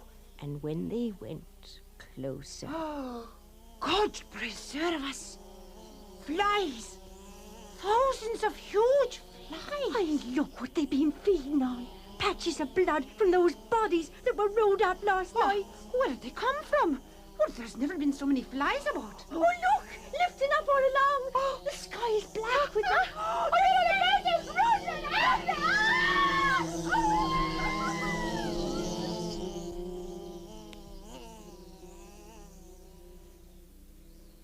They found the women, swollen beyond recognition, almost changed in shape, you might say, looking more like them horrible half-animal monsters you see pictures of in ancient books. But almost as fast as they came, they were gone, the blood cleaned from the road, and as some folks swore, taken back by the flies into the hill. Now, Charles. Yes, Granny. And Fanny. Yes, Granny? Now, I want you to pay special attention to what I'm going to tell you. You remember my saying about them blackberry bushes, not to pick a single blackberry? Yes, Granny. Well, from what I'm going to tell you now, you can judge for yourselves. Now, I said those flies went back into the hill, or wherever they came from, but that wasn't the end of it. Some of them is always seen about up there. And it was one day, while I was courting your grandfather, we were walking up there among those very bushes, and one of them berries, at least I thought it was, seemed to come alive in my hand. I felt the sting that couldn't open my hand. Now I can only say what I know. A numbness went over me. I heard sounds. Then something like a terrible whip. I can't remember all that happened, but your grandfather says he had to hold me from doing things. And it was his own words that the very devil had gotten into me. Later, when I opened my hand and wiped the awful insect away, I couldn't tell whether the blood had come from me or the demon itself. So you both mind what I say, and find your blackberries down in the hollow near the creek. Oh, but look at the time. Off with you to bed. Oh, Granny. Off with you now. Granny, can we have a candle tonight? A candle? Certainly not. Now, off with you, and Granny will come and tuck you in later. Go on. Oh, Granny. And Charles, don't you frighten your sister up there in the dark, or there'll be no more stories for you. Mother, what's that? Oh, I've just sent them off to bed. Oh, you've been telling them those stories again. You know, Mother, that none of them is true. Where do you get them from? Well, some of it's true, and the rest... Well, it's like I take hold of something and pull gently, and the rest comes up all of its own. Well, I couldn't tell you where it comes from. I'm going to my bed, too. You'll see to locking up, Mother. Good night. Oh, I'll see to it. Good night, Sonny. Yes. I'll just sit a little while longer.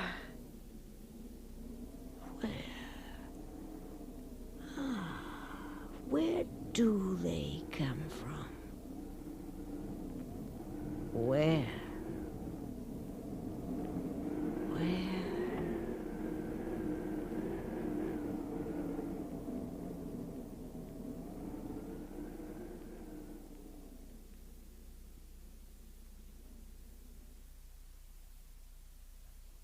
That was, we hope, An Evening's Entertainment by Montague Rhodes James. Pat Franklin played Granny. Her children were played by Marion Winch and Arlene Sagan. The narrator and Parson White were played by Bernard Mays. Don LePage was Mr. Davis, and Frank Laverdi played Granny's father. Mr. Davis's young man and the woodman and the snoring father were played by Eric Bowersfeld, and the two ladies who were eaten by the flies were Arlene Sagan and Pat Franklin. The technical production for the story was by John Whiting, and the adaptation was by Eric Bowersfeld. And now, good night.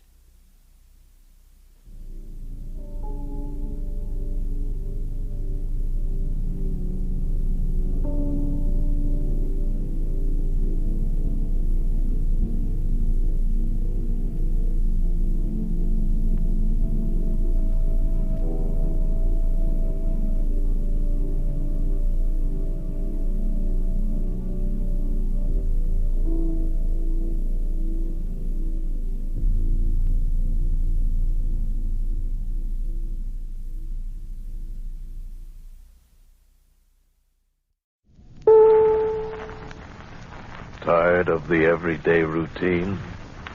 Ever dream of a life of romantic adventure? Want to get away from it all? We offer you Escape.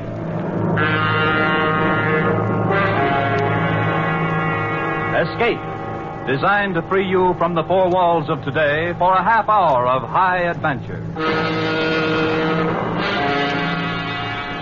Tonight we escape to a lonely lighthouse off the steaming jungle coast of French Guiana and a nightmare world of terror and violence, as George Toulouse describes it in his hair-raising tale, Three Skeleton Key.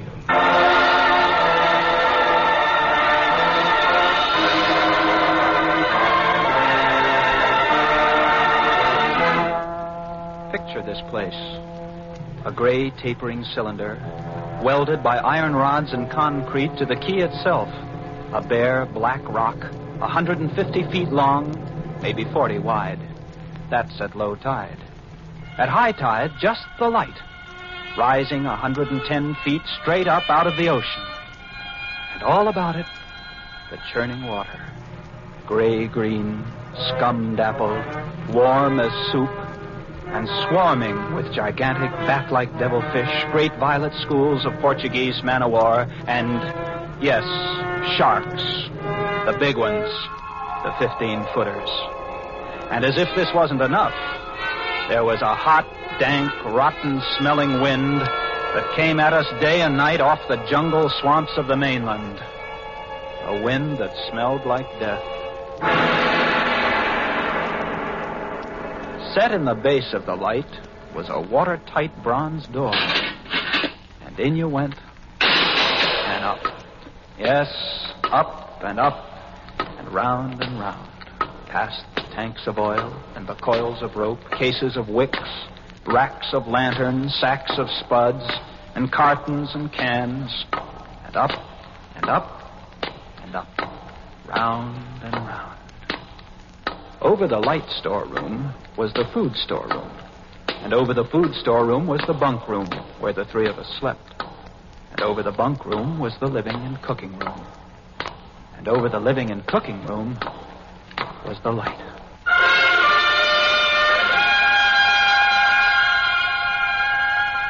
She was a beauty, balanced like a ballerina on the glistening steel axle of her rotary mechanism. At night, you'd lie there on the stone deck of the gallery with the light revolving smoothly and quietly over your head, easing her bright white eye 360 degrees around the horizon. You'd lie there watching to see that the feeders kept working, that everything ran right. And it wouldn't be bad. The other two fellows snoring in their sacks 2 levels down. You'd smoke your pipe to kill the stink of the wind, and it wouldn't be bad.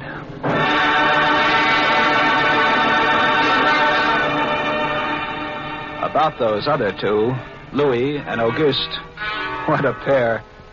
Louis, he was head man, was a big fellow from the Basque country. Black beard, little hard black eyes, and a pair of arms that, I tell you, those arms were as big around as my legs. Yes, head man he was, and what word he let go was law.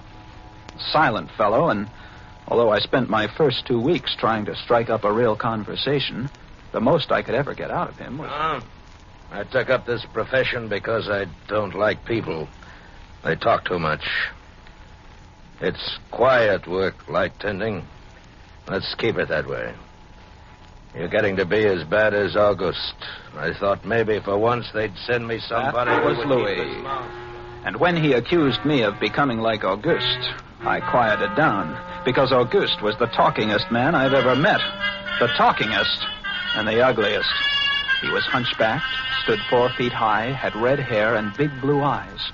It seems he'd been an actor in Paris. Over 200 different productions, dear boy, at the Grand Guignol.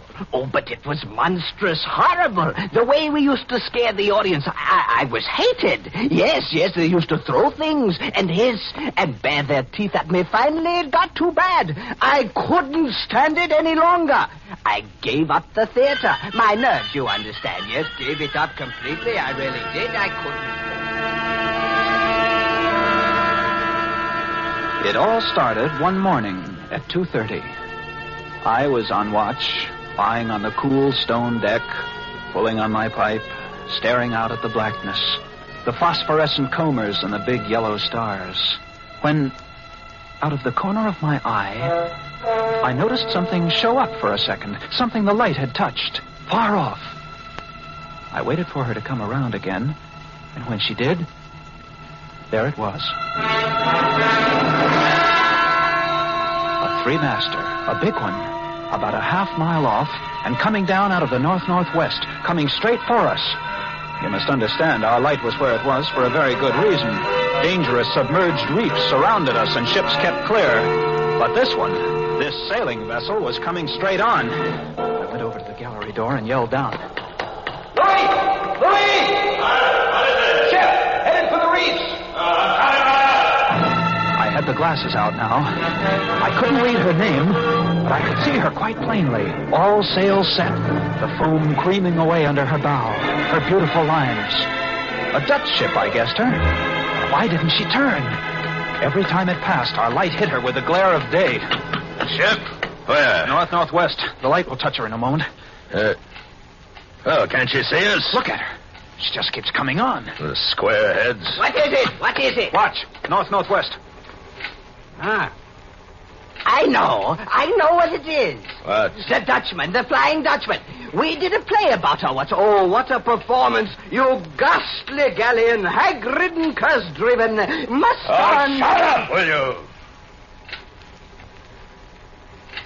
Yeah, she's luffing. Yes. It's a sloppy way to come about. She's derelict, that's it. Derelict? Abandoned. Crew left her for some reason or another.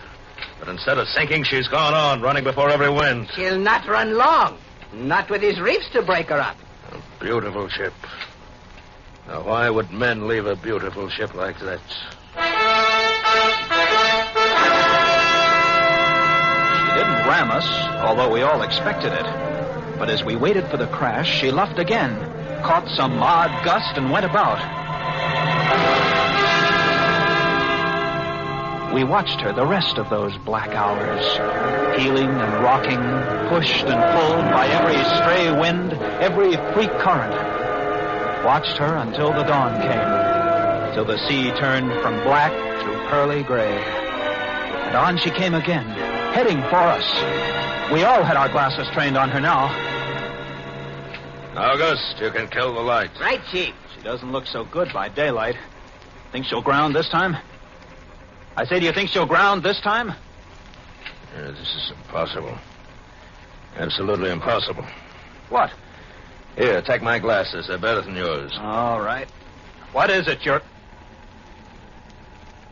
I had to focus. And then my breath froze in my throat. The decks were swarming with a dark brown carpet that looked like a gigantic fungus, but undulating. And on the masts and yards, the guys and all, were hundreds, no thousands, no millions. I don't know. An inestimable number of tremendous rats.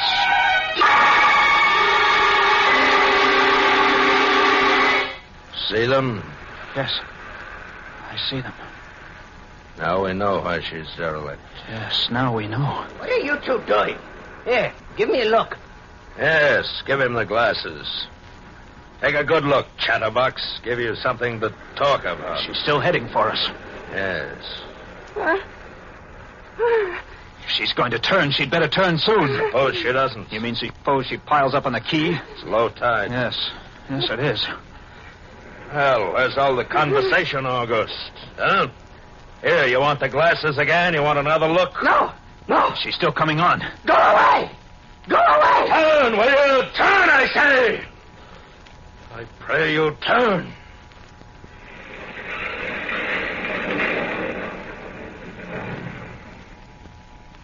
Cracked up.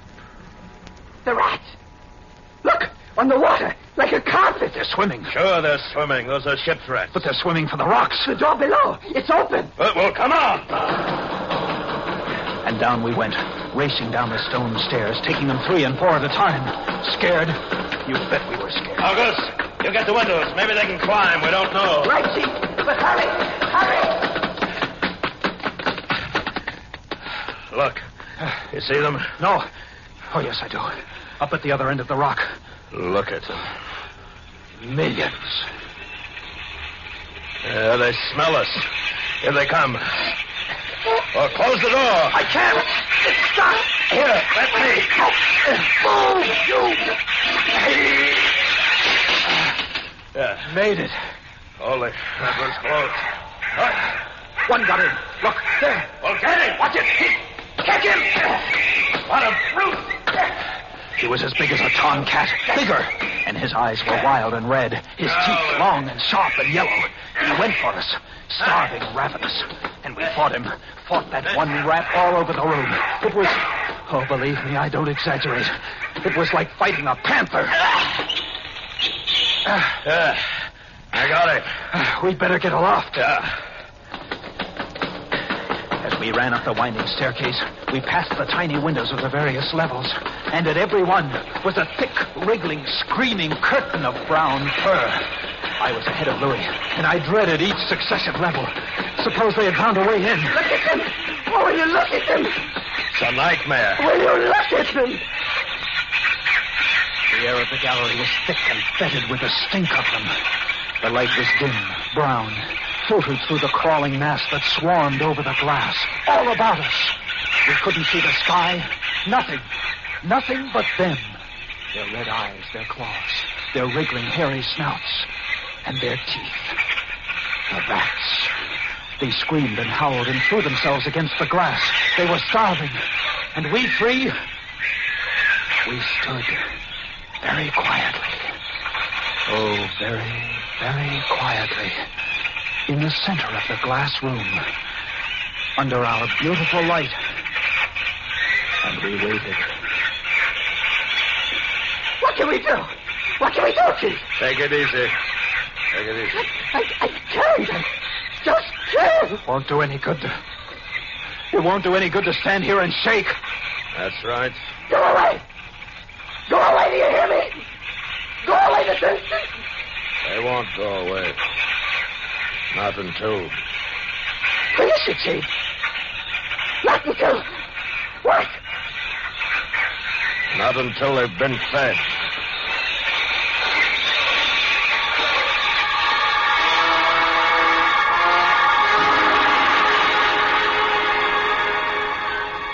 You can take just so much horror, and then you get used to it. And they were interesting to watch, you know. They couldn't understand the glass. They could see us, and they could rush at us. But that thin, invisible barrier held them off, stopped them. From time to time, we caught a glimpse of the rocks below. More rats down there, swarming brown velvet in the bright tropical sunlight. And then the tide began to rise.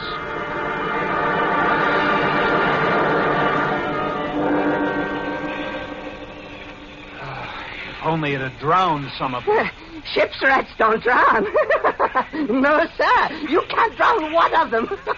They're all climbing up the tower. This bunch around us is getting thicker. Say, what's the time? 6:15. You've got first watch, Sean. Right. Wake me at 10. I will. Come along, August. It was getting dark. One side of the room was lit a soft, filtered red. Sunset through the rats. Oh, very pretty. I set the wicks, checked my fuel, and then lit the lamp. It caught them, lit them in their gigantic wriggling web of pale, hairless bellies, twitching red tails, bright eyes. And then I started the rotary motor. The light drove them mad. As she swung slowly and smoothly about, she blinded them in the fierce, stabbing bar of light, moving continually about, ever turning, never touching, ever moving around and around. And they, twitching and shuddering, eyes flaming when they were struck by the light, the bright light moving. And behind, on the dark side of the room, so close, I dared not turn my back. But you can't help turning your back when you're in a room made of glass. On the dark side of the room, you couldn't see them, but only their eyes. Thousands of points of blank red light, blinking and twinkling like the stars of hell. And when I came up into the gallery early the next morning, there stood Auguste, his back to me. He was bowing to the rats, waving his arms and making a speech. Dear audience, I am going to play once again that magnificent role which made me the toast of the Paris theater. Prelotti, the evil genius of the medieval underworld. I am he who did guide the dark soul of Marechal into the nether. I stood staring at him, horror-struck, but he didn't notice me. The man had gone mad. He kept turning, telling his stories to all the rats, leaving no one out. Auguste! Auguste! Another one, a late comer. Take a seat on the iron, dear patron. Stop it. Gingeray, the blood-stained monster, was my partner in iniquity. He went on, bowing and scraping to the rats, his big blue eyes rolling and winking, his wild red hair waving about him. I grabbed him by the arms and slapped his face. He looked at me like a child, and then his face screwed up. He looked as though he were about to cry. Go below. Go on. Oh, very well, then. Later, my dear audience, later. Matinee today. Sure, he was crazy, but I guess we all were. A few hours later, he came back up and caught Louis and me teasing the rats. Yes, sounds horrible. It was fun. We would get right up against the glass and make faces at them. It drove them crazy. They would scratch away, trying to get at our eyes. Louis was even cuter about it. He'd pull a piece of bread out of his pocket and press it against the glass. The rats would scramble into a solid ball, biting each other, clustering like grapes. And From time to time, a whole knot of them would slip and fall the 110 feet to the surf below. Look at the sharks. They're eating them. Those sharks are our friends. Here, I'll get another bunch together. Here, my beauties. That's it. Pile up. Kill each other, huh? There they go. Auguste joined in, too. Very ingenious, Auguste. He learned that if he spread-eagled himself against the glass, they'd bunch and bundle against his figure. Then he'd leap back. Look! My portrait in rats!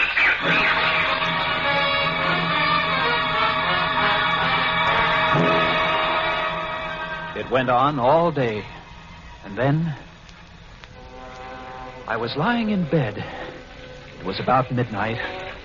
I was very tired, and I was just beginning to fall off to sleep when I became conscious of a new sound. I couldn't figure it at first. I got up, lit the lamp, and went to the window. Even as I looked out, I saw one of the panes begin to sag in. They had eaten the wood away. Louis, come quick! What is it? They found a way in! I held the glass with my hand. Now they were all going crazy, and assured of the success of this maneuver, were all nibbling away at the wood. Louis ran below and then returned with a large sheet of tin. We spread it against the window and hammered it into place. Even as we did so, we felt the heavy bodies thudding against the other side as the window gave way. There! That ought to hold. If it doesn't, we're done for. Rats can't eat tin. No, they can't. But what was that? I don't know. Came from below. The storeroom window.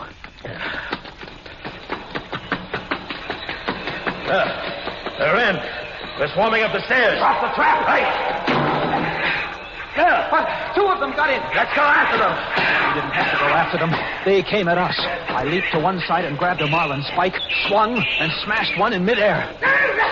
No! I whirled to see Louis with the other. It had ripped his hand open and the blood was pouring out.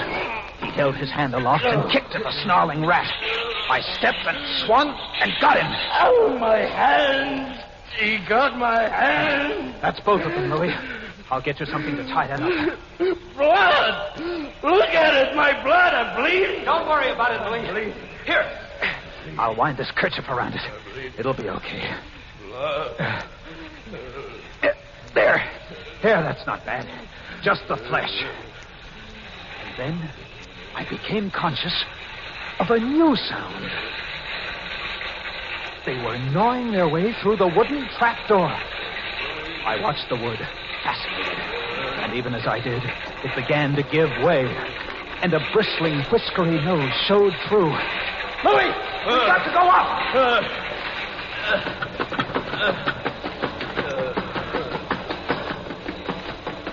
The next level was the living quarters and kitchen. I slammed the trap there, but it too was wood. Oh, my blood. What are we going to do? I don't know. They'll be through this one in a minute. To the gallery. The trap door in the gallery is metal. Good. Come on. We made it.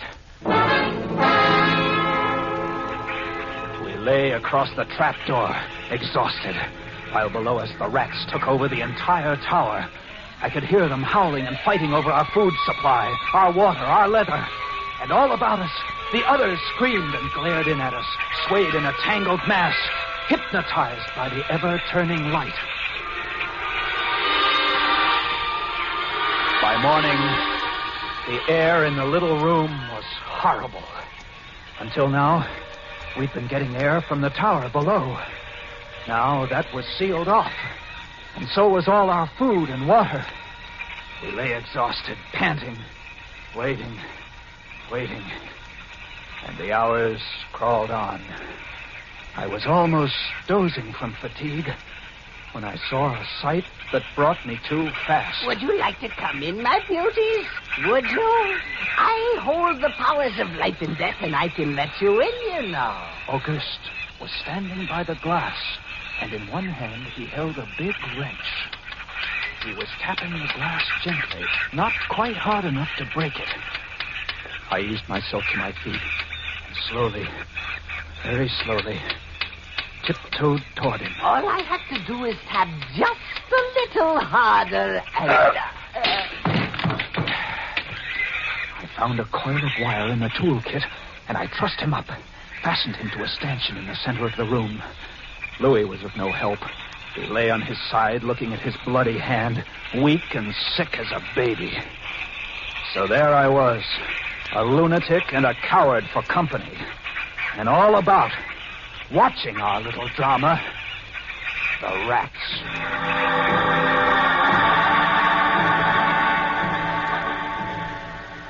The day dragged by. The supply boat wasn't due for another 12 days. I don't know what they could have done if they had come. And we had only one way of summoning them. That was to shoot off distress rockets. But the rockets were 4 floors below.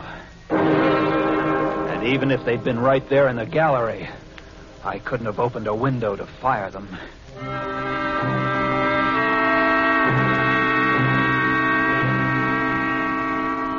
That night, I tended the light, but its flame was devouring our oxygen.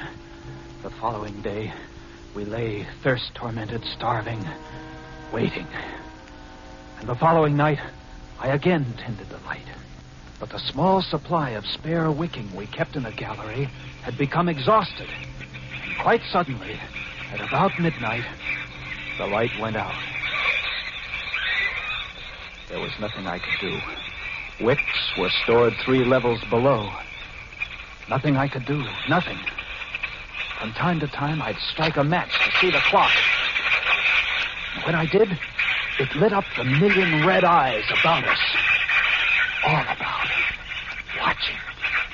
Waiting. Below, it had grown quiet. They'd cleaned us out, and now they, too, were waiting. All waiting. Then, the rats, quite suddenly, were silent. And then I heard it.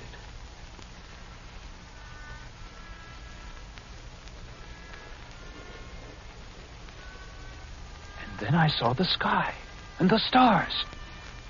The rats were gone. I went to the glass.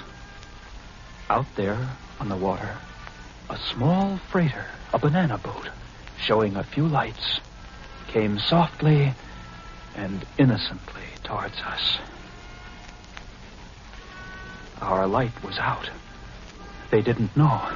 I wanted to open the windows, to call out to them, to warn them somehow. But I was afraid. What if the rats were hiding from me, tricking me? So I waited.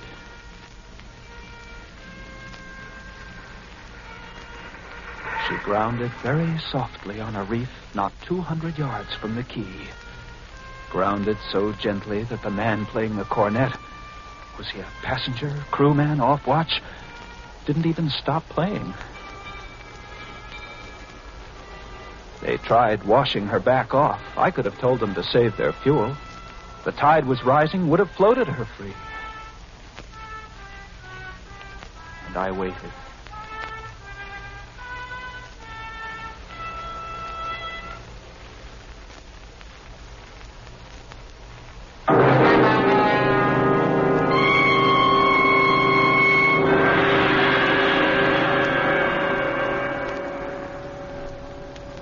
That's all. That's the story. The sun came up, and there wasn't a rat on the whole quay. Every last one of that terrible army had left us, gone back to sea on their new ship.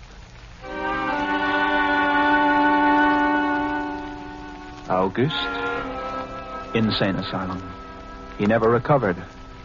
And Louis, they took him into Cayenne, where he died of blood poisoning from his bite. Yes, that's the whole of it. And if you'll excuse me now, I must go set my traps. No, mouse traps. No rats in this lighthouse. I should say not. Life in the lights isn't bad. But sometimes, when I see a strange vessel approaching, I get a little nervous. Sure. Somewhere on the seas, there's a little banana boat without a crew. That is, without a human crew.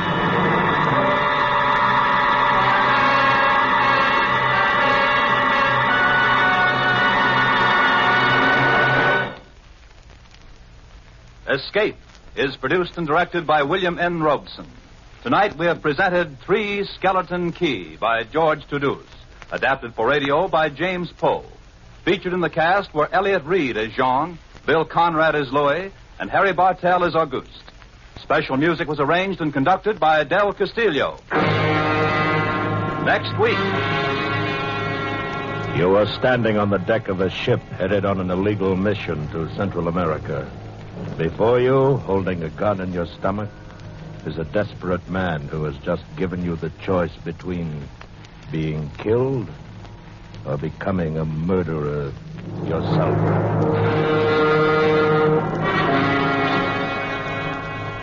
Next week, we escape with John and Gwen Bagney's exciting tale of a murderous trio of gun runners in Central America, Maracas. Goodbye, then, until the same time next week, when once again we offer you Escape.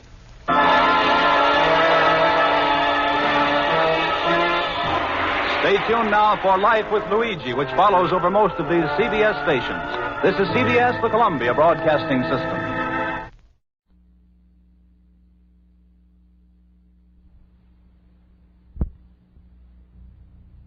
Ironized Yeast presents Lights Out. Everybody.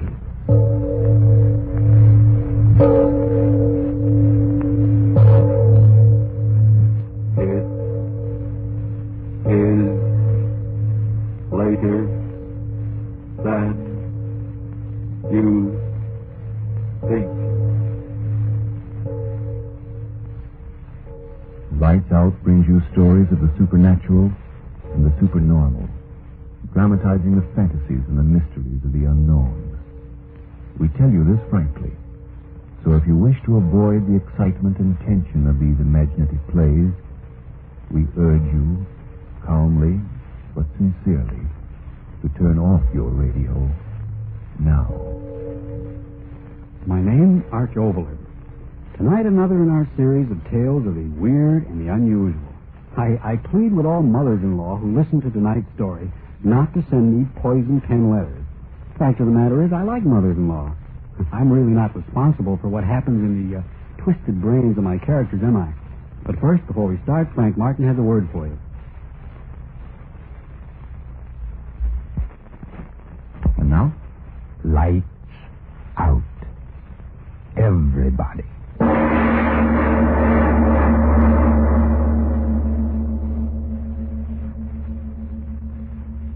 Afraid to die? Who isn't? When I was just a kid, I used to wake up in the night and see the dark pressing all around me. And I'd get so scared I'd think I was dead, buried. I'd try to scream. I couldn't. My voice, I'd know I was dead. I'd know it. I'd throw off the cover. I'd cry out, "Mother, Mother!" Oh, why did I yell out like that? Why should I be scared now? I want to die. I gotta die. It's cold here in the basement. I wonder if the grave is cold. Why don't I get it over with? The rope's around my neck. One step off the ladder and I'll hang and die. And I gotta die. I gotta die. The wages of sin are death. The wages of sin are death. Funny how I seem to hear the words the way my father used to say them. The wages of sin. But was it sin? No. It was hate. I killed her because I hated her. I remember the first time we met. Jay had just married me. And we were walking along the street to his house. Oh, Ella, you'll like my ma. Really you will. Well, Sure, she's swell. Best woman in the world. Is she? Well, I mean... Well, you're my wife now. Ella, that proves what I think of you, don't it? I guess it does. Oh, You and Ma'll get along fine. Will this be a surprise to her? Well, here's the house. What do you think of it? Well, it's all right. Yeah. Well, in we go. Will Ma's eyes pop when she sees you? Pop right out, I'll bet you. Come on, Ma, open up. Got a surprise for you. Jay, where have you been, son? Where? Oh. Surprise, eh, Ma? Meet Ella. Jay, you've brought home a woman.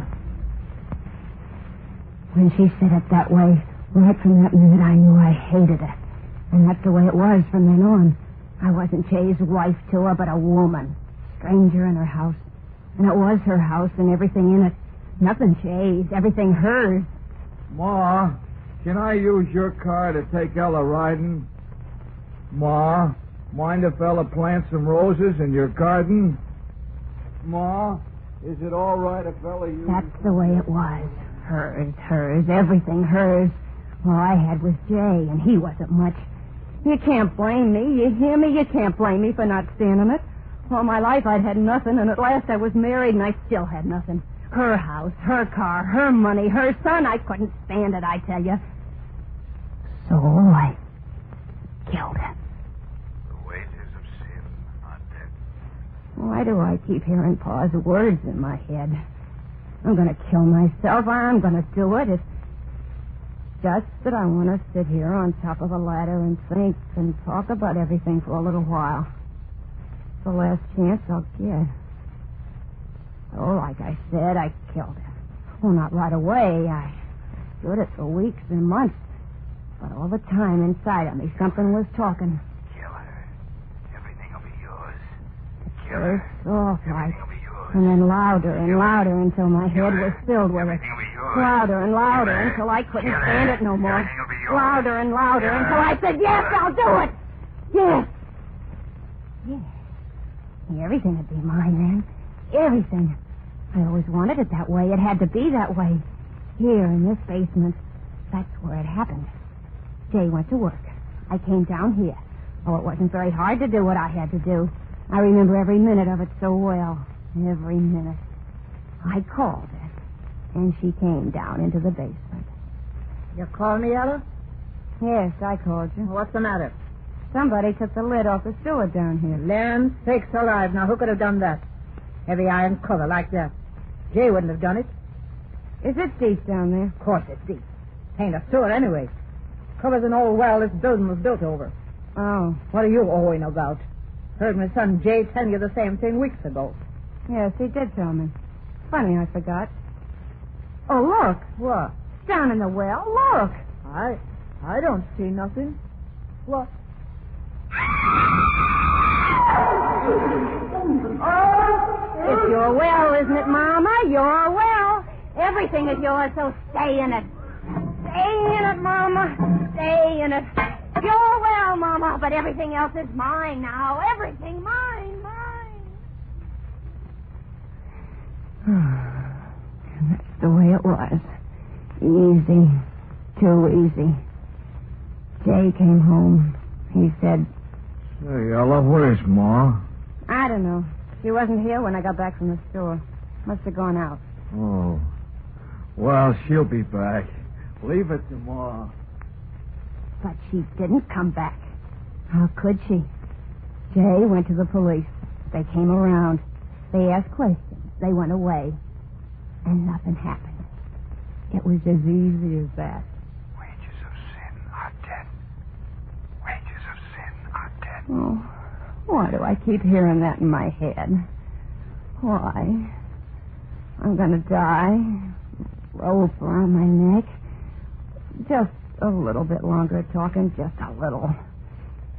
She was gone. And I had her house and her son. And then I didn't want him. I tell you, he made me sick just to look at him. Mama, Mama. I wanted to forget.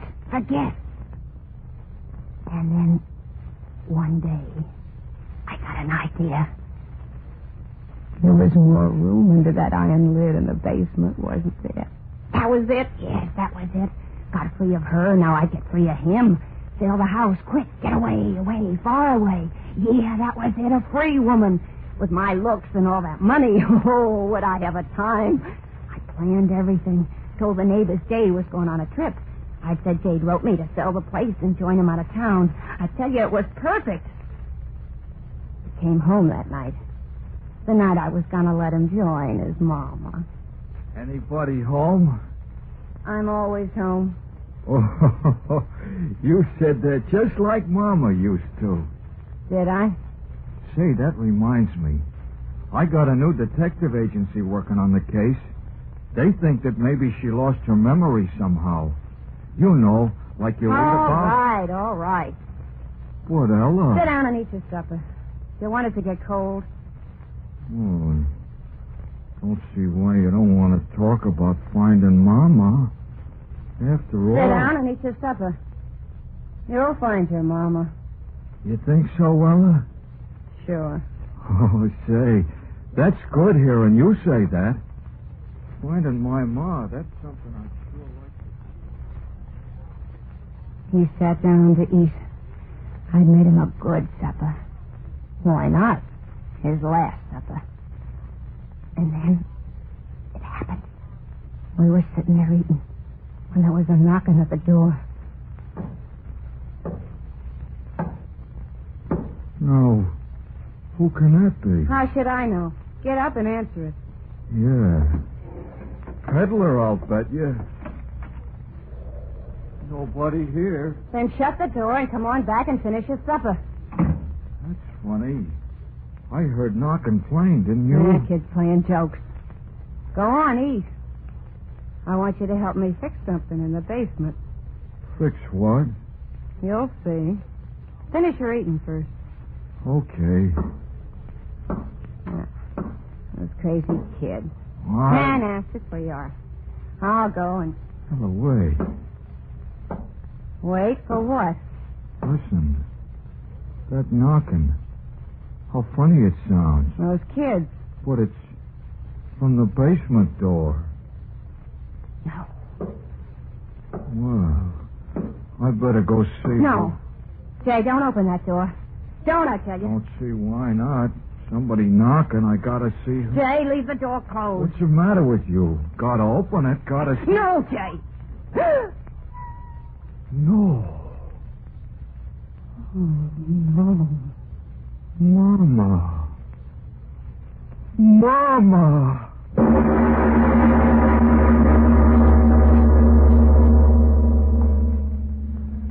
Ladies and gentlemen, this moment when the dead have returned is certainly a fit one to loosen your grip on that chair and take a deep breath and slow up your pulse beat. And now back to Lights Out. Ella goes on with her story. The story of the return from death of the woman she had murdered.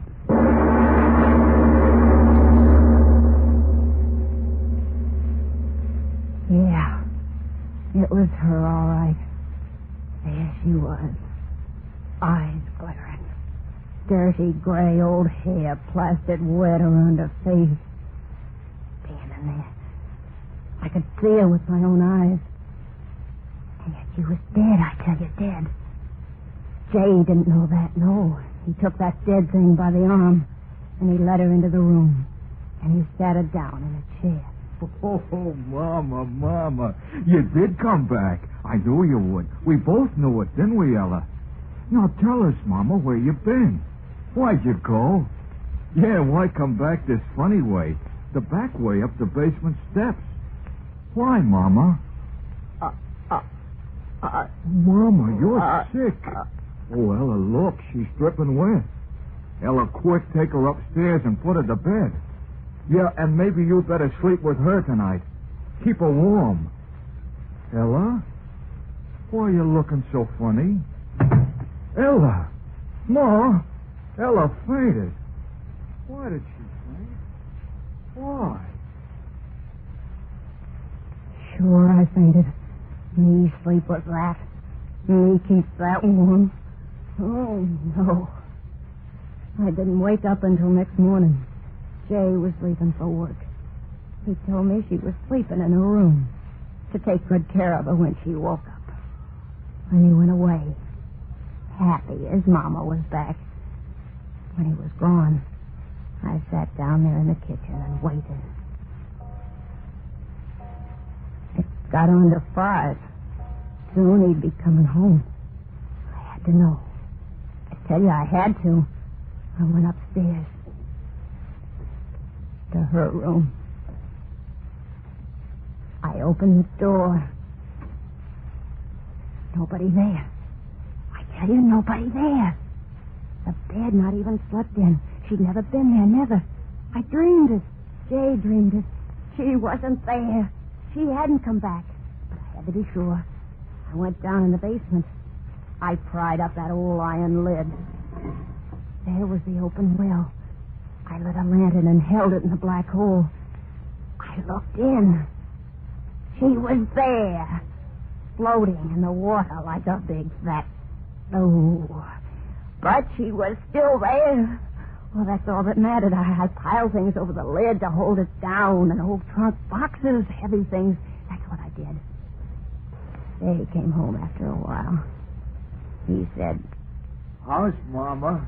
I said, "All right." He said, "Call her down to dinner, will you?" I said, "Yeah, sure." Oh, yeah, that's what I said. I knew Mama was all right where she was. We sat down to dinner. He kept talking about her. How funny it was that she still was sleeping. How funny it was the way she came back. But all the time I was laughing inside myself because I knew what had happened was just a strange dream we both had had. Because she was dead. Dead and floating. We sat there eating. I felt good.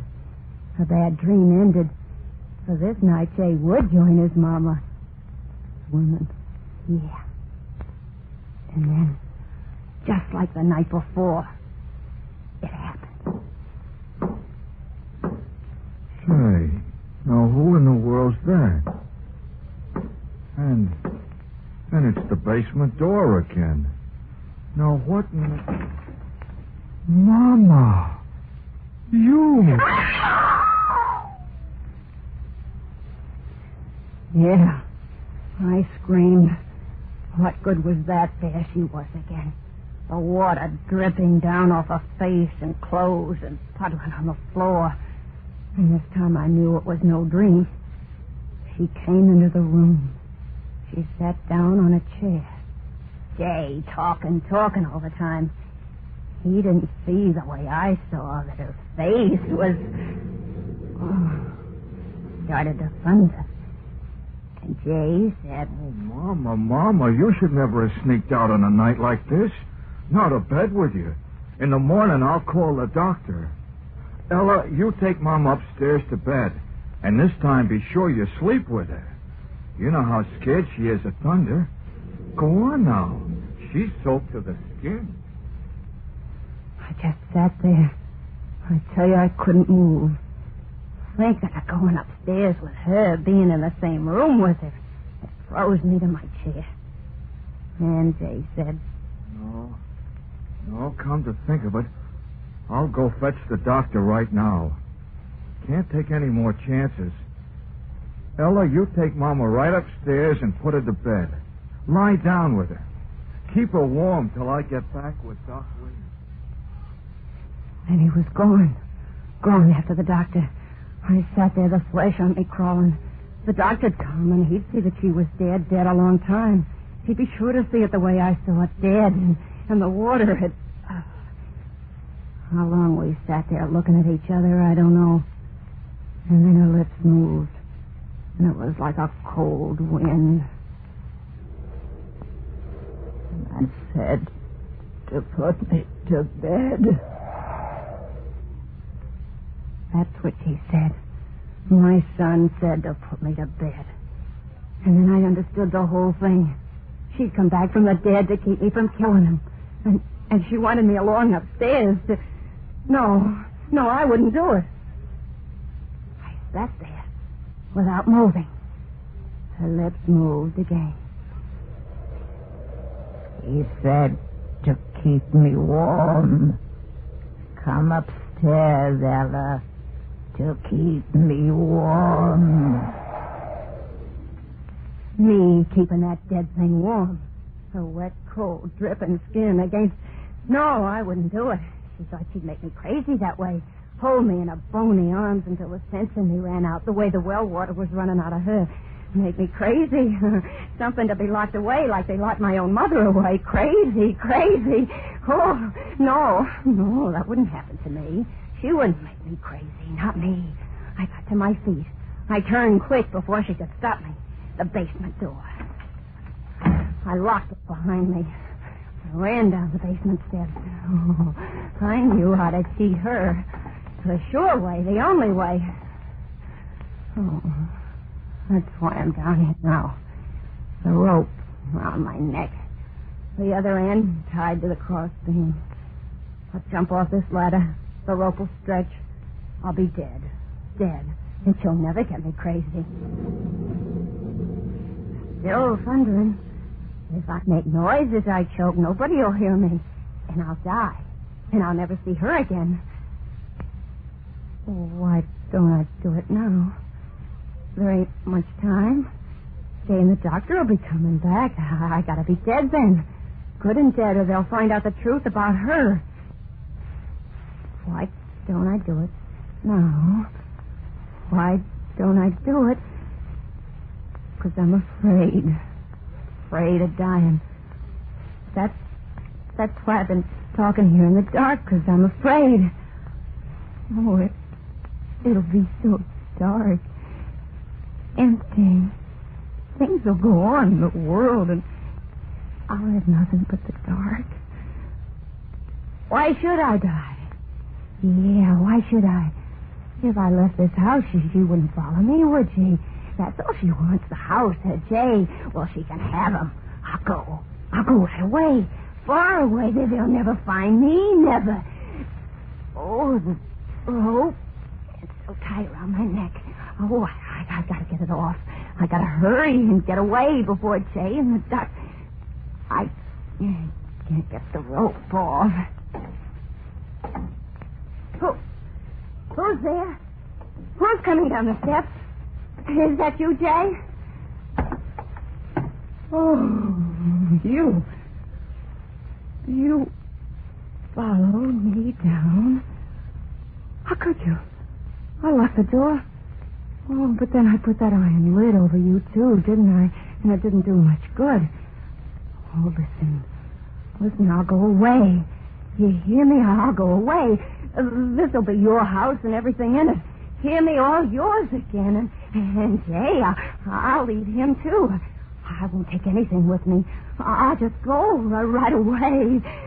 Get the rope off. I'll go. You'll see me go. Oh, and made the noose so tight I can't seem to... Mrs. Kruger, what are you going to do? You're not going to climb up the ladder. Oh, no, stay off. Stay off, I tell you. Don't come closer. I can't stand you coming closer. Stay away, the ladder. The ladder will fall. The rope is still around my neck if I fall.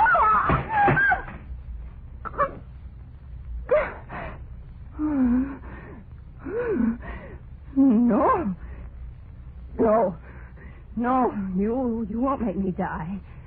I've got hold of the rope with my hands. I won't choke this way. My arms are strong. I can hold on to the rope above my head for a long time. Jay'll be home right away. He'll get me down. I'll live. I will, and you'll still be dead. Dead. I'll tell them that you fell in the well. They'll believe me. They'll believe me. Well, say something. Say something. I know you're standing down there watching me. You're waiting for my arms to get tired, so I'll let go. But I won't let go. I won't. Jay'll be home. I can't let go. I can't. I gotta live. Oh, my arms. I'm so tired. I gotta hold on. Or the noose. Oh, cramp in the arm. Jay! I got a cramp in my... I can't hold on anymore. Jay! I wouldn't have killed you. Oh, Jay! I can't hold on. Jay!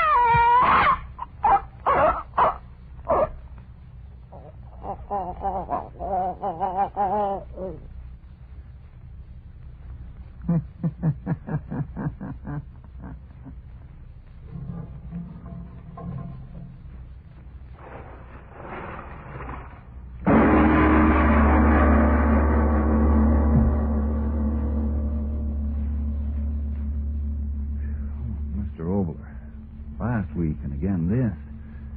Do you really believe the dead can return to avenge? Well, I have an answer this week, a factual one, which will wait for a moment for you, Mr. Martin. Friends, remember now, if you're one of the thousands who need more vitamin B and iron... Tell us. Yes, about the return of the dead, whether or not I believe that the dead could return to avenge an evil. Frank, have you ever heard of Charles Fort? No, I haven't. Well, Charles Hoy Fort was born in 1874 and died in New York in 1932. The unusual, the supernormal, the supernatural fascinated him, just as one man might collect postage stamps. Charles Fort, for 20 or 30 years, collected records of phenomena which dogmatic science couldn't explain, strange murders and so forth.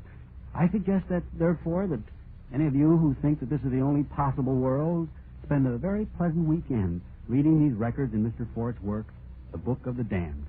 The best possible answer to the ghost question is, who knows?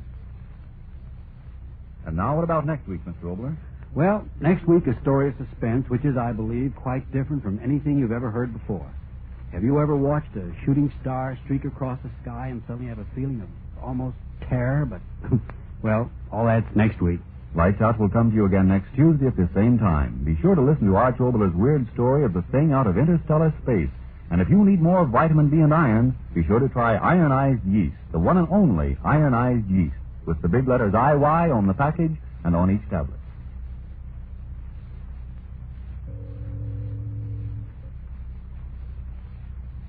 Do you intend to be well-dressed next year? Then take good care of the clothes you now own, because there's a shortage in many clothing materials. And to help get the best wear from your present clothes, keep them free of grease spots with Energine cleaning fluid. Grease spots are the favorite feeding place of moths all year round. Grease spots also make your clothes look worn, run down, old before their time. But with Energine, you can remove those grease spots easily, neatly, efficiently. To help care for your clothes, get Energine cleaning fluid tomorrow. This is the Columbia Broadcasting. Well, that's the show for tonight. I'm going to make this real quick because it was a long one. I want to thank you all for listening, and always thank you for your support. And if you would like to see the film adaptation of Sorry, Wrong Number, starring Barbara Stanwyck and Burt Lancaster, please visit my YouTube page and subscribe. On the community page, I have the movie posted. And remember, you can find me on Facebook at facebook.com, Terror1970, Instagram, Radio Show Nerd, Twitter, Radio Show Nerd 1. Again, this is your host, Keith, a.k.a. the Radio Show Nerd, signing off. Thanks, everybody.